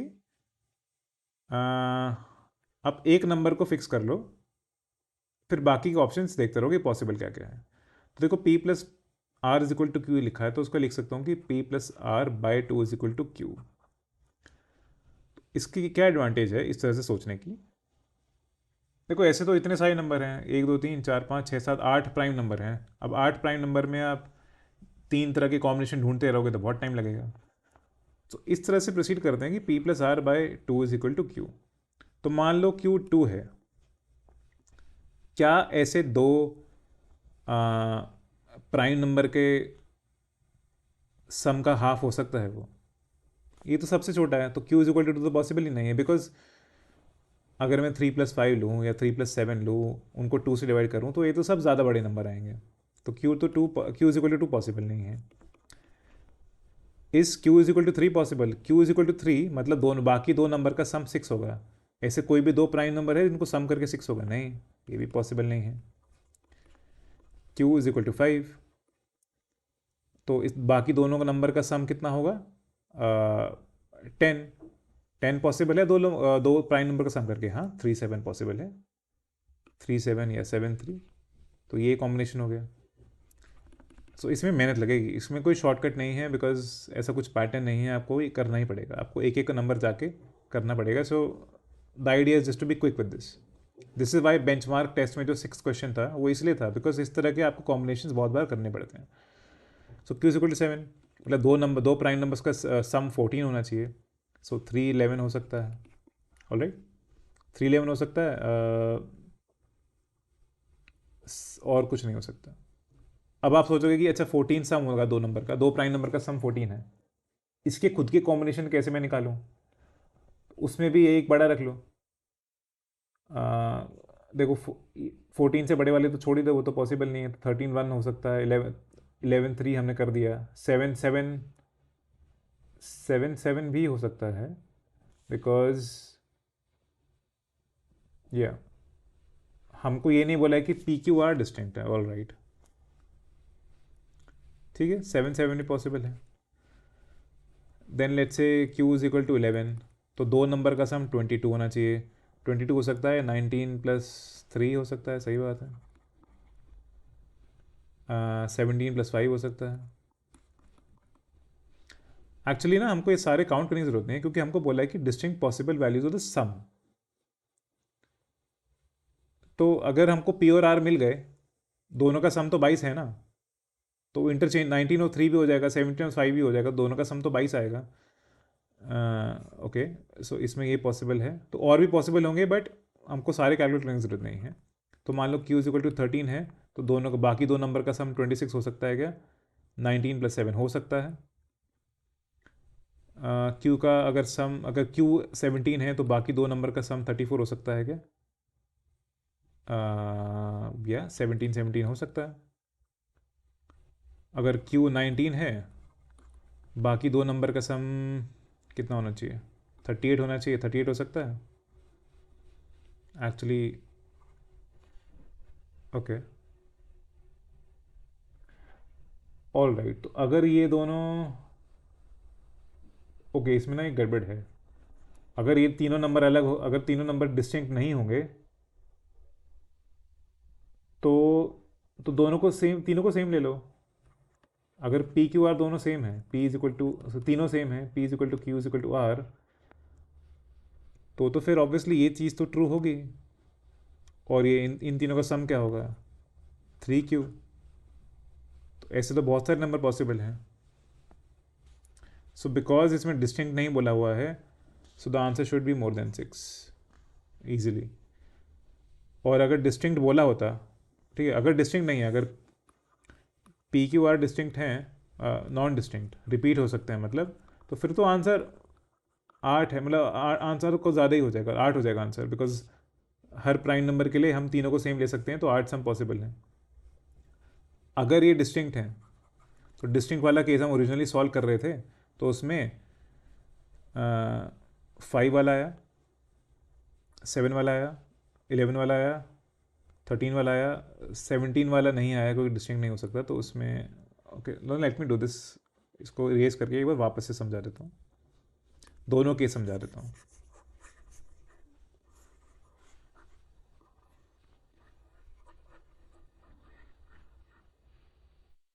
जल्दी नहीं हो सकता क्या?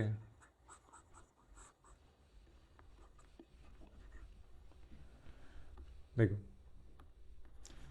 अगर पी क्यू आर जो है, अगर वो तीनों सेम हो सकते हैं, तो तीनों को सेम ले लो, तो कोई भी प्राइम नंबर हो गया। मान लो let's say p minus P is equal to P minus P, ये तो ट्रू होता ही है, 0 इज इक्वल टू 0। तो फिर तो जो मेरे पास 8 प्राइम नंबर थे, 2 3 5 7 11 13 17 19, ये 8 के 8 उससे कम है 20 से, तो आठों के आठों में एवरी वैल्यू इज़ पॉसिबल। और तीनों का सम क्या होगा?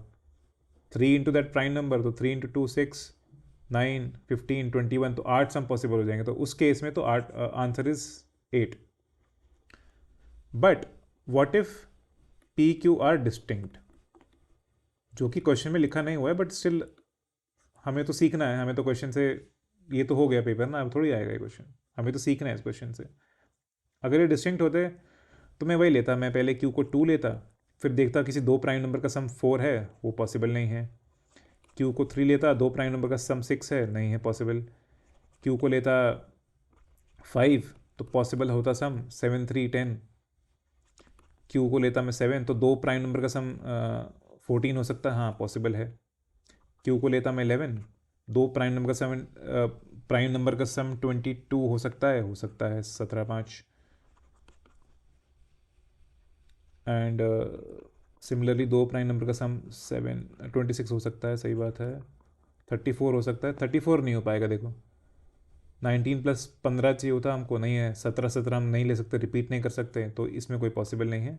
सिमिलरली अगर क्यू 19 है तो बाकी दोनों नंबर तो उससे छोटे ही होंगे, अगर हम डिस्टिंक्ट एज्यूम कर रहे हैं, तो ये भी पॉसिबल नहीं है। तो इसमें 1 2 3 4, 4 केस पॉसिबल होते।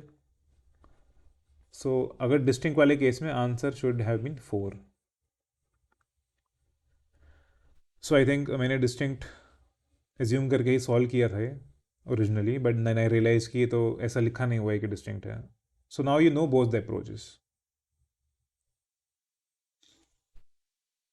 Next question, try to solve it by yourself first.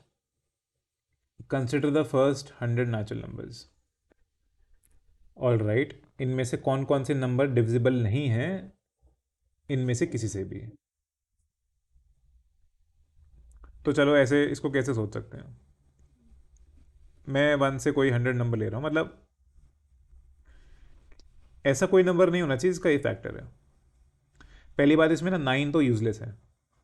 अगर कोई नंबर है जो 3 से डिवाइड नहीं हो पा रहा है, तो 9 से तो क्या ही होगा, राइट। कोई भी नंबर जो 9 से डिवाइड होता है वो 9 इंटू समथिंग के होता है, तो ये 3 से तो डिवाइड हो ही रहा है ना, तो 9 लिखने की ज़रूरत नहीं है। सो यही पूछा है कि कितने नंबर हैं जो divisible, not divisible by any one of the following. So पहली बात तो नेचुरली जितने प्राइम नंबर्स हैं, बाकी जो बच गए, ठीक है, ये जो प्राइम नंबर्स हैं 97 तक, ये सारे सारे इनमें से किसी से भी डिविजिबल नहीं होंगे, because these are prime numbers. अब इसमें इन इन चारों काउंट नहीं करूंगा, बिकॉज 7 तो 7 से डिवाइड होता ही है, 5 तो 5 से डिवाइड होता ही है। तो हमने कितने काउंट किए थे, 25 प्राइम नंबर्स होते थे, राइट। ये सारे प्राइम नंबर्स थे 25 प्राइम नंबर्स। अब हमने ये चार तो हटा दिए, तो कितने बच गए, 21 प्राइम नंबर। ना आप बोलोगे सीधा आंसर का 21 ही होना चाहिए। सो नॉट रियली, देखो ना, लेट्स से ओके, कोई ऐसा भी नंबर हो सकता है जो अपने आप में प्राइम नहीं है, but it is a multiplication of other primes. For example let's say 77 है इज इक्वल टू 7 इंटू 11, ये अपने आप में प्राइम नहीं है, बट ये 7 और 11 का प्रोडक्ट है। सो एक्चुअली इस वाले क्वेश्चन में अगर ऐसा होता, अगर दिया होता कि 2 3 5 है बस, वैसे अगर ऐसा कुछ क्वेश्चन होता तो आप सोचते कि 25 प्राइम है, 3 गए तो 22 प्राइम तो ऐसे ही हो गए, फिर बाकी 7 इंटू 5 ऐसे कुछ कॉम्बिनेशन हो गए, 7 स्क्वायर हो गया 49 हो गया, 7 इंटू 11 हो गया 7 इंटू 13 हो गया, ऐसे कॉम्बिनेशन हो गए, तो आप उसको भी एक्सक्लूड करते हैं। बिकॉज सी देज अ, चलो मैं इसी क्वेश्चन में समझा देता हूँ, because this can be little tricky to understand.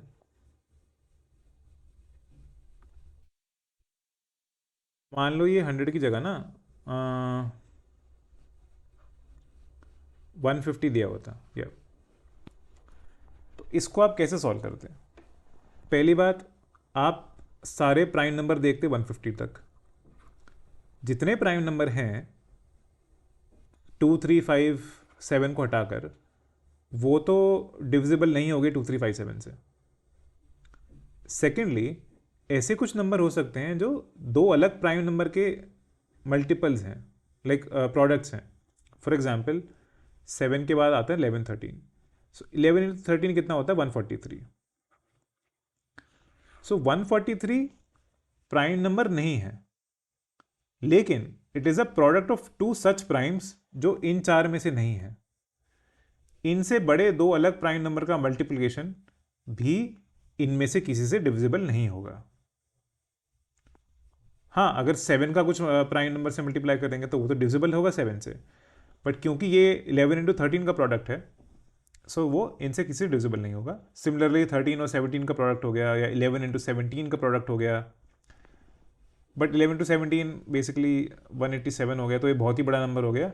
हमें पूछा था सिर्फ 100 तक, but this is how you approach the problem अगर कुछ बढ़ा दे। सो इसका एक्चुअली आंसर क्या था, 25 प्राइम थे, 25 में से 4 हटा दिए 21, इसका आंसर सिंपली 21 ही आएगा। So this is why it is handy to remember कि कौन कौन से प्राइम नंबर्स हैं 100 से नीचे एंड कितने हैं। देखो दो क्वेश्चन, दो PYQs तो डायरेक्टली सॉल्व हो रहे हैं ऐसे, और like they have become very easy to solve if you know the prime numbers. Again 2023 का PYQ, consider following in respect of prime number. देखो एक P दे रखा है, एक कॉम्पोजिट नंबर C दे रखा है। चलो इसको बाद में देखता हूँ। तो देखो यहाँ पे बोला है कैन बी, इसमें देखो कैन बी की लैंग्वेज क्या होती है कि मैं कोई भी अलग अलग एग्जाम्पल ले सकता हूँ। किसी एक एग्जाम्पल में अगर मेरे को ये मिल गया, ये इवन मिल गया रेशियो, या ये चीज़ ऑड मिल गई, तो वो स्टेटमेंट सही हो जाएगा। कैन PC बी ऑड, देखो हमको पता है odd into odd is odd, तो P को कुछ ऑड नंबर ले लेता हूँ, 3 ले लेता हूँ, C को 9 ले लेता हूँ, कुछ भी हो सकता है ना P एंड C। तो इन दोनों का मल्टीप्लिकेशन 27 होगा, सही बात है, तो ये ऑड हो सकता है। 2P plus C can be odd, तो 2P तो इवन होता ही है, P कुछ भी हो 2P तो इवन है। C को कोई भी ऑड नंबर ले लेता हूँ, यही ले लेता हूँ, यही ऑप्शन ले लेता हूँ। 2 इंटू 3 6, 6 प्लस 9 15, तो सेकेंड वाला स्टेटमेंट भी सही है। P plus C upon P minus C can be even और नॉट। ओके, एक्चुअली यही वाला ले लो, 9 प्लस 3 12, एंड 3 माइनस 6 कितना हुआ, 12 बाय -3 -4 विच इज़ इवन। ये तो नहीं बोला है कि पॉजिटिव ही हो। आप इसको ऐसे भी सोच सकते हो, हमको इवन चाहिए, जैसे दो इवन नंबर को मल्टीप्लाई करते हैं तो इवन आता है। सिमिलरली दो नंबर को, एक को दूसरे को डिवाइड करो, दोनों इवन है। ओके नहीं तो उसमें इवन नहीं बोल सकते। एनीवे इसमें अलग अलग एग्जाम्पल ले सकते हो। देखो अगर आप 2 भी लेते और 4 भी लेते तो भी आंसर थोड़ा चलो अलग आता। 2 और 8 लेते तो कितना होता है, 10 अपॉन 8 माइनस 2। ओके, इस केस में थोड़ा सा लकी हो गया मैं कि ये मिल गया मेरे को इवन। कुछ और ऐसे इवन हो सकता है क्या?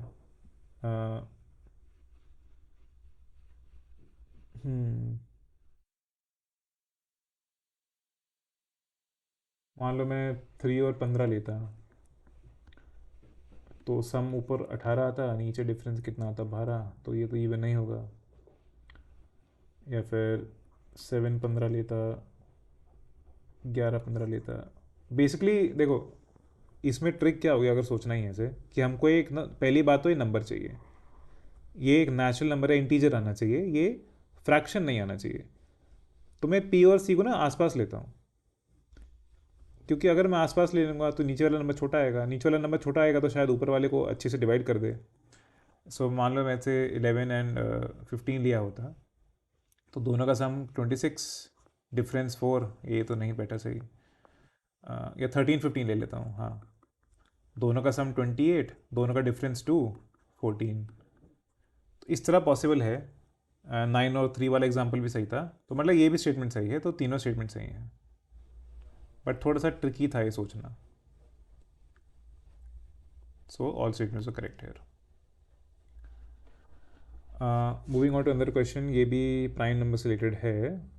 ओके, दो स्टेटमेंट दे रखे हैं। ओके, ये उस तरह का ही क्वेश्चन है जैसे पहले आया था। ये क्वेश्चन हमको आंसर करना है, is PQ an odd integer. So okay, अगर मान लो कोई भी स्टेटमेंट नहीं है, is PQ an odd integer, यार हमको P और Q कुछ पता ही नहीं है, तो अपने आप में तो ये आंसर नहीं हो सकता। सो ऐसा कोई ऑप्शन नहीं है कि it can be answered without using the statement. चलो सही बात है, P and Q R both prime numbers, तो बोथ प्राइम नंबर्स 3 और 5 हो सकता है, 2 और 3 भी हो सकता है, बहुत सारे कॉम्बिनेशन हो सकते हैं। P plus Q is an odd integer. Okay, so this is, ये जो स्टेटमेंट 2 है ना, ये अच्छा स्टेटमेंट है। हमको पता है कि ऑड प्लस ऑड तो हमेशा इवन होता है, and even plus odd odd होता है। सो पी प्लस क्यू अगर ऑड इंटीजर है तो क्या रहा होगा, इनमें से एक इवन रहा होगा, इनमें से एक ऑड रहा होगा, राइट। अगर इनमें से एक ऑड रहा होगा और एक इवन रहा होगा तो इवन प्राइम तो एक ही है, तो इनमें से एक प्राइम तो 2 है, दूसरा प्राइम कुछ भी हो सकता है।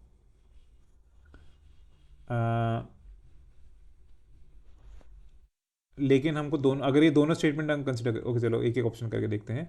S1 alone is sufficient to answer the question. देखो अगर P और Q सिर्फ प्राइम नंबर है, सिर्फ स्टेटमेंट 1 दे रखा है, तो 2 3 कॉम्बिनेशन हो सकता है, 2 3 का मल्टीपल 6 हो गया, तो P की ऑड इंटीजर नहीं है, तो स्टेटमेंट 1 तो अलोन सफिशिएंट नहीं है। सिर्फ स्टेटमेंट 2 दे रखा है, P plus Q is an odd, अगर प्राइम की बात ना करें, सिर्फ P और Q ऑड है, तो P और Q अगर ऑड है तो मतलब इसका यही मतलब है कि इनमें से एक इवन है, एक ऑड है, और दोनों का multiplication then will be even only. So actually statement 2 से हम आंसर कर सकते हैं।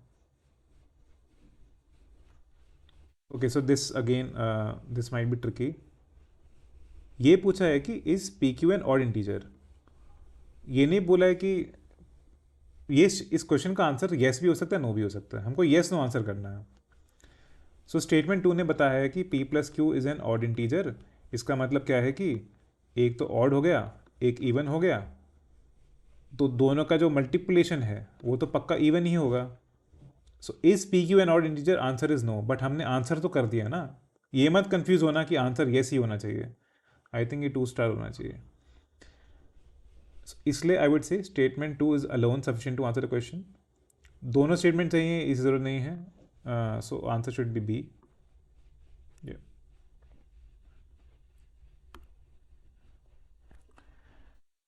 ऑल राइट, चलिए इस पे आते हैं। तो डिविजिबिलिटी का मतलब यही है, सिंपल सी बात कि एक नंबर दूसरे का फैक्टर है कि नहीं। अगर हम बोलते हैं कि कोई नंबर 3 से डिविजिबल है, सिंपल सी बात की 3 is a factor of it, कि 3 को रिपीट किया जाए अलॉन्ग द नंबर लाइन, तो हम उस नंबर तक पहुंच जाएंगे। एंड ये जो सिंबल है इसका मतलब यही होता है, डिवाइड्स। 3 डिवाइड 6 मतलब 3 6 का फैक्टर है, मतलब 3 को आप किसी नंबर से मल्टीप्लाई कर दोगे तो 6 आ जाएगा, यही इसका मतलब होता है। 3 डिवाइड्स लेट्स से 300 का मतलब यही है कि 3 को आप नंबर लाइन पे ले जाइए, 3 6 9 12 ऐसे ऐसे ऐसे, तो 3 × 100 इज इक्वल टू 300। कोई तो ऐसा नेचुरल नंबर एग्जिस्ट करता है, उससे मल्टीप्लाई करेंगे तो आप यहाँ पे पहुँच जाएंगे। इसका, इस सिंबल का मतलब यही है। जिन लोगों के लिए सिंबल नया है, इट इज़ जस्ट सेइंग कि A is a factor of A. तो ये एक नॉर्मल रूल्स हैं कि हर नंबर अपने आप को डिवाइड करता ही है, हर नंबर अपने आप का फैक्टर है, ये हमने ऑलरेडी देखा है। एक और चीज़ है कि if a divides b and a divides c, then a divides the sum of them और the difference of them. Again let's say ये नंबर लाइन है, मान लो ये बी है, राइट, ये यहाँ तक बी आता है एंड यहाँ तक सी आता है। अब ए कोई नंबर है, ए बी को डिवाइड करता है, मतलब हम ऐसे हॉप हॉप करके ए की लेंथ ले लेके हम बी तक पहुँच सकते हैं। इसका ये मतलब है कि ए डिवाइड्स बी। नाउ ए इन दोनों को भी डिवाइड करता है, सो मतलब अगर ए यहाँ तक पहुँच, अगर हम हॉप करते करते एग्जैक्टली यहाँ पे पहुँचे होंगे और फिर हम सी तक भी पहुँच रहे हैं, तो ये जो डिफरेंस है ये भी एग्जैक्टली ए हॉप किया होगा, राइट, मतलब that is what it means. तो इसलिए ए डिवाइड्स देयर डिफरेंस। सम वाली चीज़ तो ऑब्वियस है ही, हम पहले भी देख चुके हैं कि यार आप इसको बी को ऐसे कर दिया, सी को ऐसे कर दिया, तो ये जो पॉइंट हुआ है ये बी प्लस सी हुआ, राइट। तो ए बी को डिवाइड कर ही रहा था, तो यहाँ पे जाएंगे तो सी को भी डिवाइड कर रहा था तो इसको भी डिवाइड करेगा। So exactly A will divide उन दोनों का डिफरेंस भी और सम भी, यही बोलना चाह रहा है। अगेन ये भी सिंपल सी चीज़ है। अरे भाई बी इंटू सी क्या है? B into C is equal to B plus B, कितनी बार? सी टाइम्स सी बार हमने ऐसे इसको ऐड किया। तो if a is dividing b then a b into c को भी डिवाइड करेगा। ऑलराइट, ये सिंपल सी चीज़ है। Now this one is more interesting. अच्छा, ये वाली चीज़ है कि वन डिवाइड्स एन, वन हर नंबर को डिवाइड करता है, ये तो हमको पता ही है, वन हर चीज़ का फैक्टर है। अब मैंने यहाँ लिखा है, ये वाला पॉइंट बता रहा हूँ कि अगर ए इंटू बी डिवाइड करता है ए इंटू सी को, इट इम्प्लाइज कि बी जो है सी को डिवाइड करेगा। अब इसको देखो, लिखने को तो हम इसको ऐसे लिख सकते हैं कि ए इंटू बी को किसी एम नंबर से मल्टीप्लाई करो तो ए इंटू सी आता है। और हम इसको हमेशा एक कैंसिलेशन करते हैं ना बचपन में, इसको कैंसिल कर देते हैं, तो मतलब क्या हुआ? B into M is equal to C. But ये चीज़ हमने लिखी क्या है? इसका तो मतलब ही है कि बी डिवाइड सी होता है। बट आप बोल सकते हो कि यार ये कैंसिलेशन तो हमने सीखा है, बट ये कैंसिलेशन भी हम क्यों कर पा रहे हैं? तो देखो, इसका एक इंट्यूशन यही है। मेरे पास एक ए इंटू बी एक नंबर है,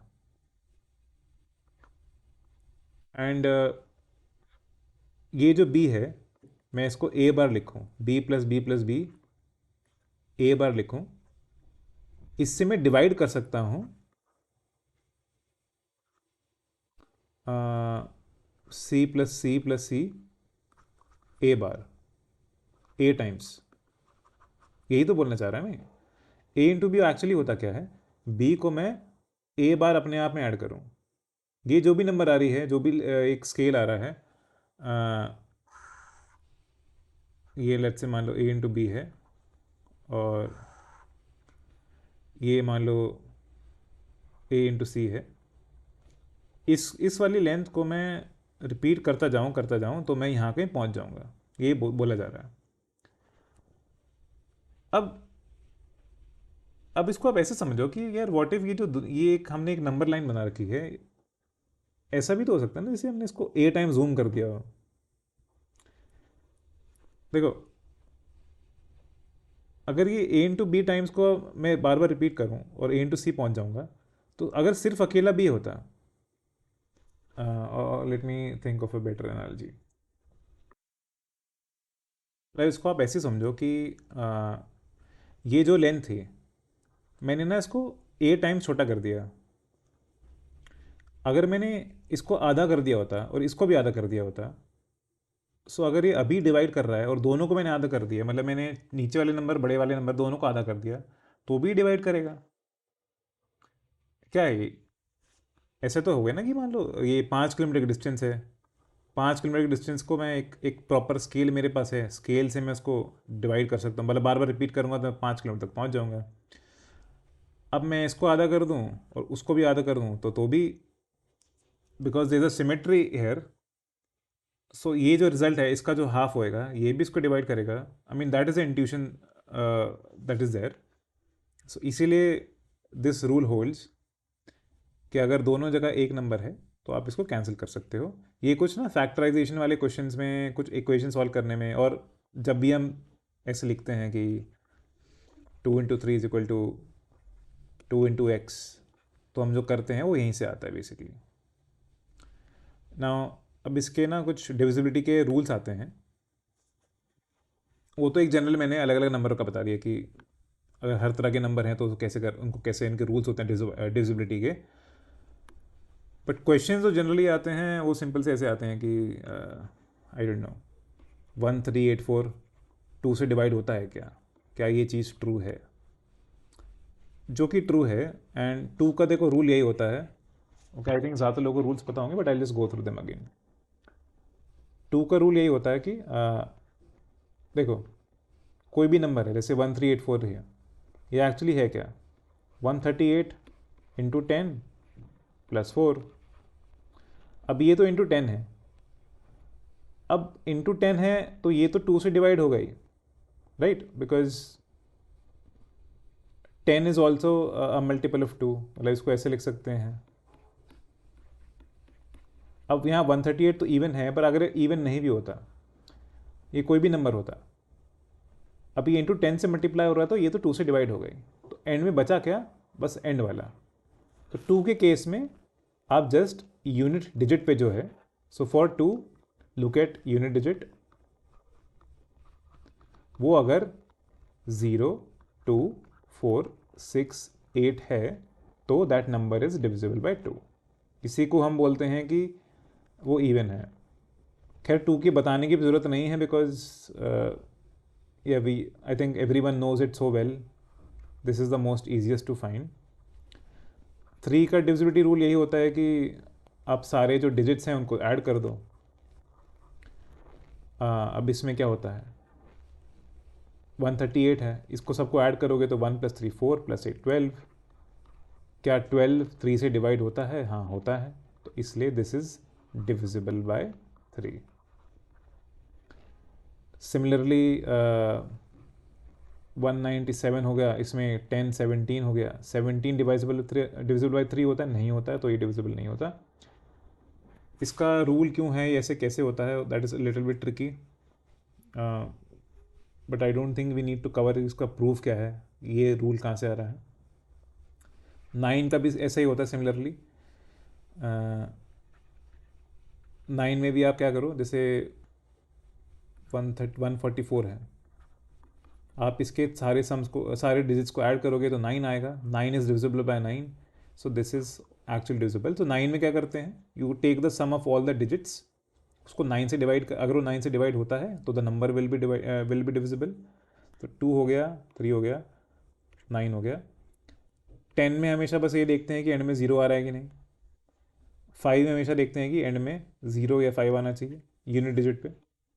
सिमिलर लॉजिक है इसका। या फिर आप इसे सोच सकते हो कि 5 का पैटर्न ही देख लो, 5 10 15 20, 5 का पैटर्न ही ऐसा है, तो 5 का रूल वही आता है। 4 में क्या है, अब लेट्स से कोई नंबर है 3824, अब देखिए it's equal to 3800 + 24, which is equal to 38 × 100 + 24। अब जो इंटू 100 चीज़ है ना, जो 100 होता है वो 100 इज डिविजिबल बाय 4, तो ये डिविजिबल बाय 4 है, तो इसका प्रोडक्ट भी डिविजिबल बाय 4 होगा, तो ये तो डिविजिबल बाय 4 हो ही जाएगा।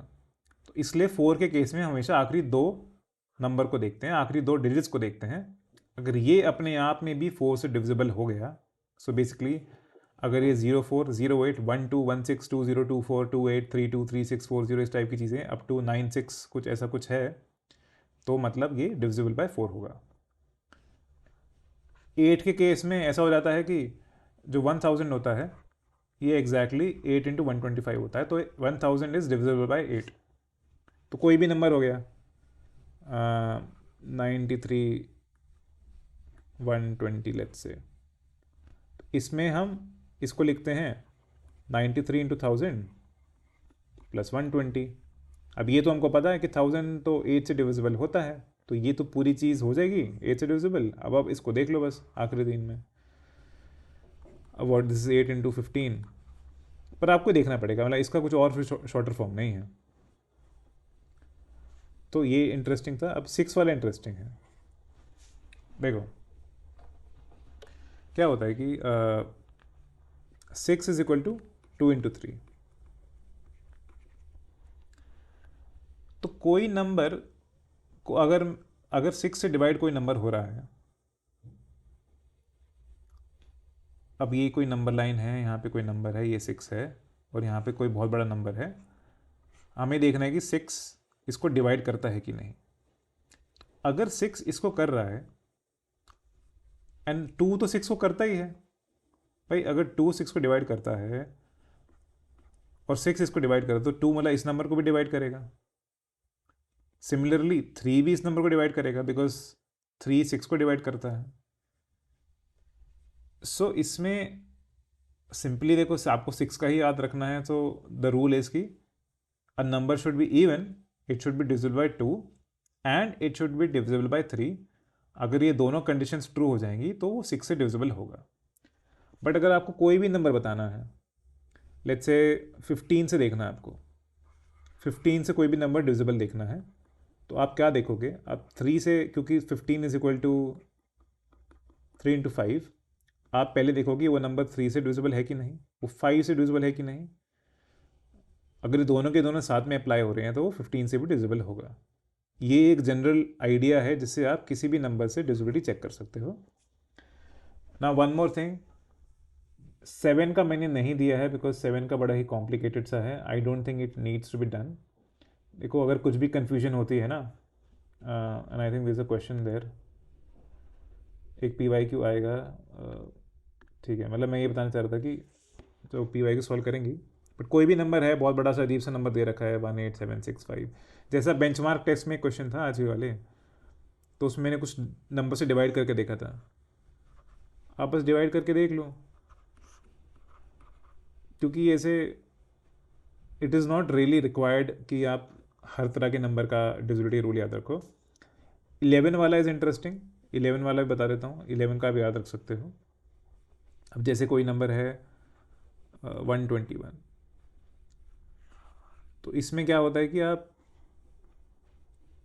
ऑड डिजिट पे जो भी नंबर्स हैं इनको ऐड करो, इवन वाले को अलग से ऐड करो, उनका डिफरेंस देखो। अगर डिफरेंस 0 है या 11 का मल्टीपल है तो that number is divisible by 11। For example, या ये 11 का क्यूब होता है तो इसमें भी ऐसे होता है, मतलब कोई भी, ये this is a rule, sum of odd digits minus sum of even digits is equal to 0 और 11 इंटू समथिंग, ये 11 का होता है। बाकी आपको किसी और को याद करने की ज़रूरत नहीं है। अगर आप उस नंबर, किसी भी नंबर को, या आपको डिविजिबिलिटी रूल देखना ही है, आप उसको उसके फैक्टर्स में डिवाइड कर दो। जैसे 15 है तो 3 इंटू 5 है, 3 का भी होना चाहिए, 5 का भी होना चाहिए, एंड देन 15 का भी होगा। This is the general understanding, that is all that is needed. Moving on to this question, again statement conclusion वाला नंबर है। सो स्टेटमेंट क्या दे रखी है, all number are divisible by 2, all numbers are divisible by 3। So obviously इस statement में जो हम मैथ्स हम जानते हैं उसमें तो ये ट्रू नहीं है, तो हम बस मान लेते हैं कि ये ट्रू है। तो इसमें 2 को आप वो मत समझो जो जो हमने नंबर लाइन से निकाला था। बस मान लो कि ऐसी दुनिया है जिसमें सारे नंबर डिविजिबल बाय 2 हैं एंड सारे नंबर डिविजिबल बाय 3 हैं। So conclusion 1, all numbers are divisible by 6। Is this true? Yeah, because 2 into 3 6 होता है, एंड हमने देखा था कि अगर 6 के जो दो फैक्टर हैं 2 इंटू 3, अगर ये दोनों फैक्टर कोई नंबर इन दोनों फैक्टर से डिविजिबल होगा तो 6 से भी होगा। सो स्टेटमेंट तो कंक्लूजन 1 तो ट्रू हो जाएगी। Conclusion 2, all numbers are divisible by 4, ये ट्रू नहीं है, बिकॉज हमने देखा था कि 2 एंड 4 का तो थोड़ा अलग है रूल।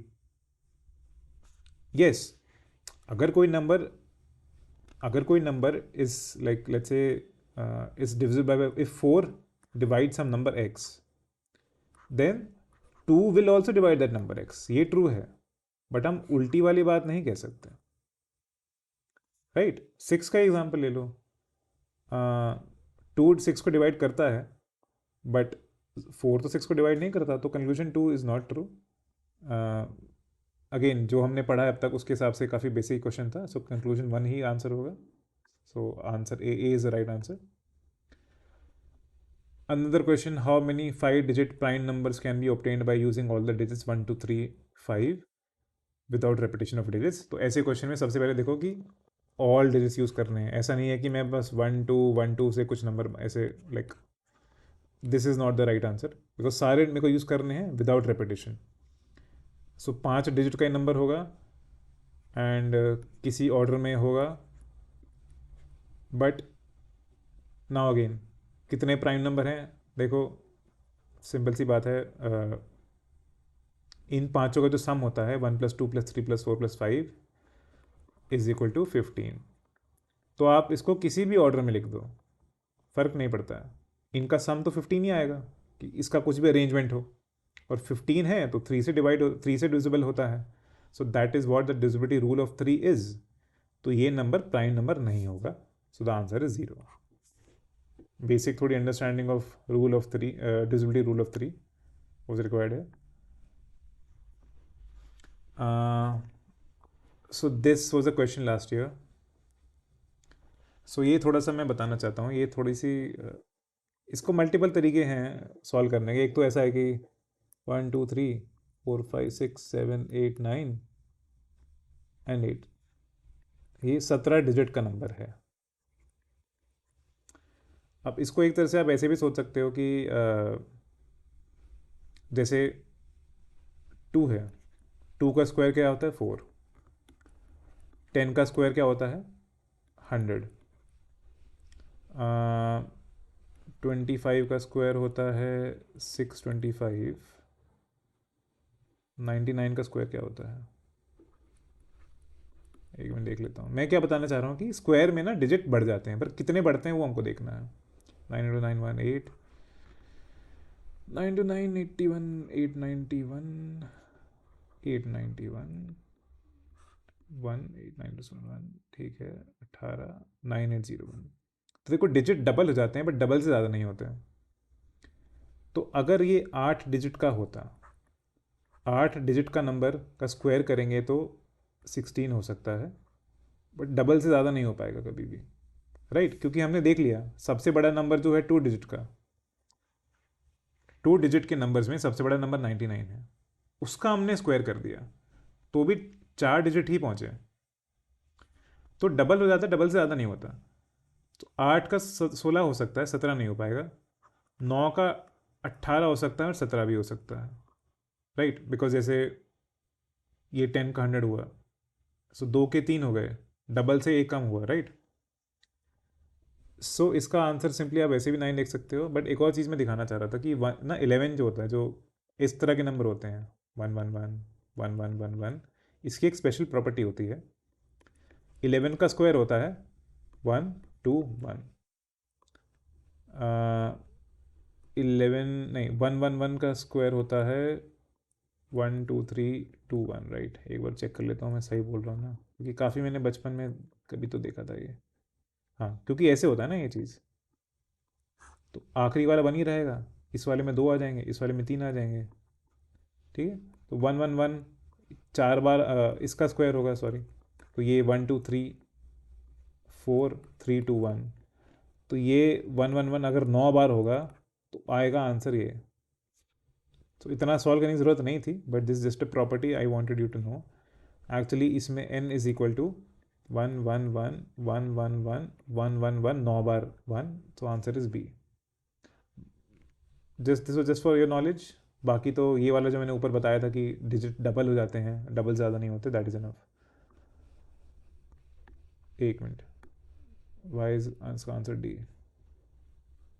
नहीं नहीं नहीं, इसका आंसर बी होगा, इसका आंसर डी नहीं है, बिकॉज हमने तो प्रूव कर ही दिया है. राइट, या. Okay, so this is another question. For any choice of values x, y and z, the 6-digit number of the form xyz xyz. All right. ठीक है, xyz xyz. अब इसमें बोला है कि xyz जो हो सकते हैं वो कुछ भी हो सकता है, इन द सेंस कि वन xyz की कोई भी वैल्यू हो सकती है. बट इसको हम कैसे लिखेंगे, जैसे मैंने बताया था, into 1000. Right, into 1000 plus xyz. अब इसमें मल्टी ऐसे एक्स वाई जेड को कॉमन ले सकते हैं हम इसको, ये डिस्ट्रीब्यूटिव प्रॉपर्टी होती है. तो एक्स वाई जेड को हमने कॉमन ले लिया, यहाँ से 1000 आया, उसमें हमने एक जोड़ दिया तो 1001 आ गया. तो ये जो नंबर है एक्स वाई जेड जो भी ये इसकी एक्चुअल वैल्यू ये है. अब 1001 को ना आप फैक्टराइज कर सकते हो एक्चुअली. सो 1001 क्या होता है, आप अगर उसको देखोगे ये 7 से डिवाइड होता है. राइट, होता है ना 7 से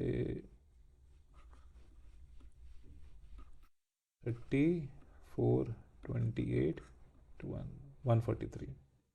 So 1001 is equal to 7 into 143. And 143 क्या होता है? 7 into 11 into 13. So this is equal to 7 into ये एक वाला x मल्टीप्लिकेशन वाला है या ओके ऐसे लिख लेते हैं.